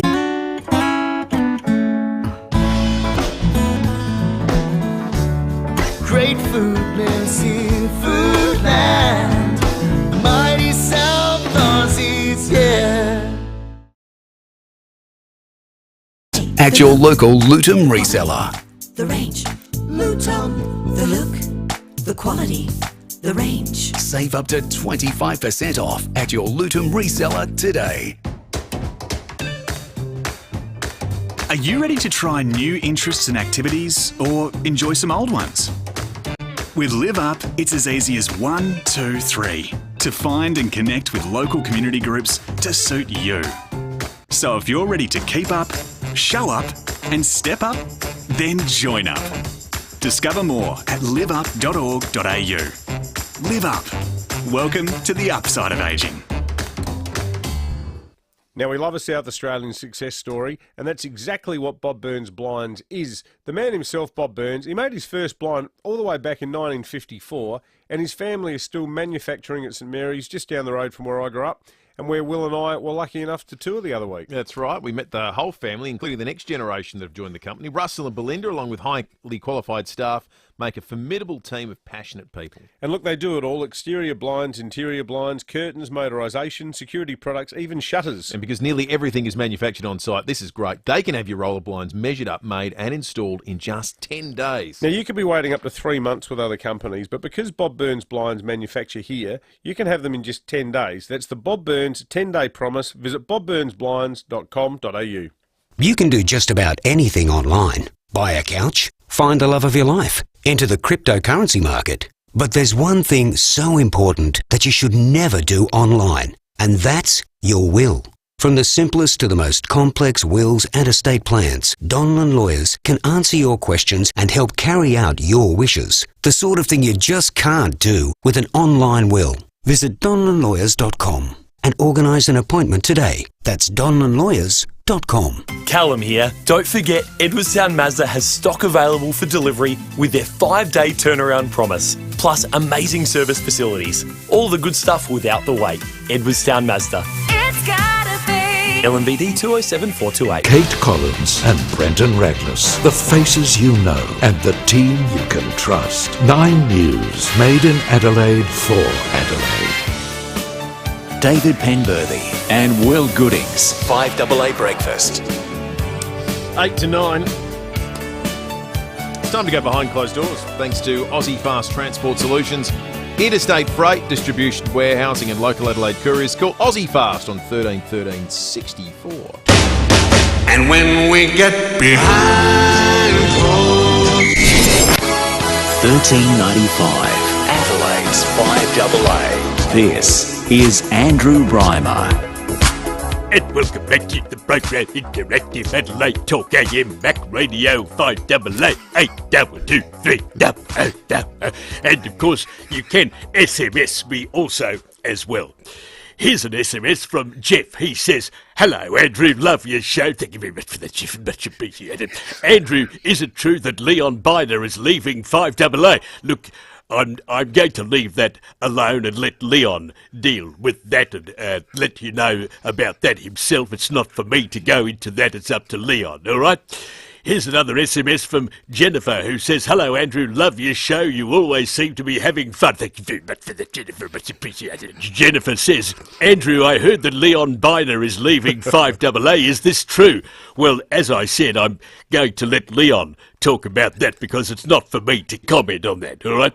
Do give me a call on the interactive talkback talkback line, and let's say hello to Julie. Hello to you, Julie. Oh, hello, Andrew. I love your show. Thank you very much, Julie. I really appreciate that. I really do. Andrew, do you know if it's true that Leon's leaving 5AA? Well, as I've said, I'm not going to talk about that. I think I should let Leon talk about that because it's not my place to talk about it. Oh, right. Do you know what he's going to do? Well, whatever it is, I wish him all the best for his future. Oh, so you are commenting? Well, no, I'm not. I don't think I should say anything else about it. I should let Leon do that. Oh, okay. Thanks, Andrew. Thanks for your call there, Julie. Here's an SMS from John who says, "Hello, Andrew. Love your show. It's always so informative." Thank you very much for that, John. It's much appreciated. Andrew, I just read in the advertiser that Leon is leaving 5AA. Is this true? Well, if it's in the advertiser, it must be true, but it's not for me to talk about that. But whatever happens, Leon has had a wonderful career and I wish him all the best, but I'm not talking about that and I'll leave that to Leon.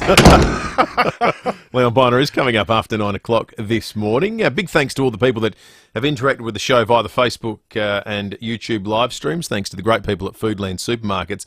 Reminder, because we haven't talked about this early, but not so much later in the program where we should. The lure of the live stream is that you can participate in the competitions like people have already today. Some terrific concepts about rebranding that came through on the live stream, like Janet, who said Foot Locker could be rebranded to Comfy Sneakers. Sensible shoes. Exactly right. That was Janet's entry. But the other thing is, Brooklyn Munn, who runs the live stream, is just a genius. There's no one else doing what she's doing with the live stream. So the lure of it, and this might stun you, is not to look at us.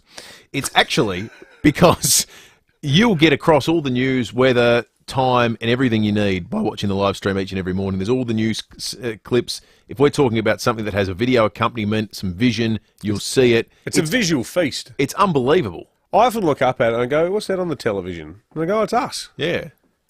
It's like a TV show. It's better than a TV show. It's so well done. It's worth your time to check it out. Have it on in the background in the morning too. As I say, you can glance at any moment. You'll across all the news that's going on. Spectacularly well done. Now, don't forget, folks, there is still time for you to join us for the 5AA Golf Day, which is coming up Monday week. Getting very excited about that. We're going to take a bucket of balls or get a bucket of balls down at Glenelg later this morning. Swing the old wrenches. But it's going to be a whole stack of fun. Roey's going to be there. I'm going to be there. You can come along and laugh. I was just talking to Tom about whether we play Ambrose. I think we should on the day. Because I think each foursome can come up with their own rules, can't they? Or on any given 18, I'll have like maybe one par, and then I'll get like 6 bogeys. But I'll always have a 12, and I'll just end up crying in a bunker.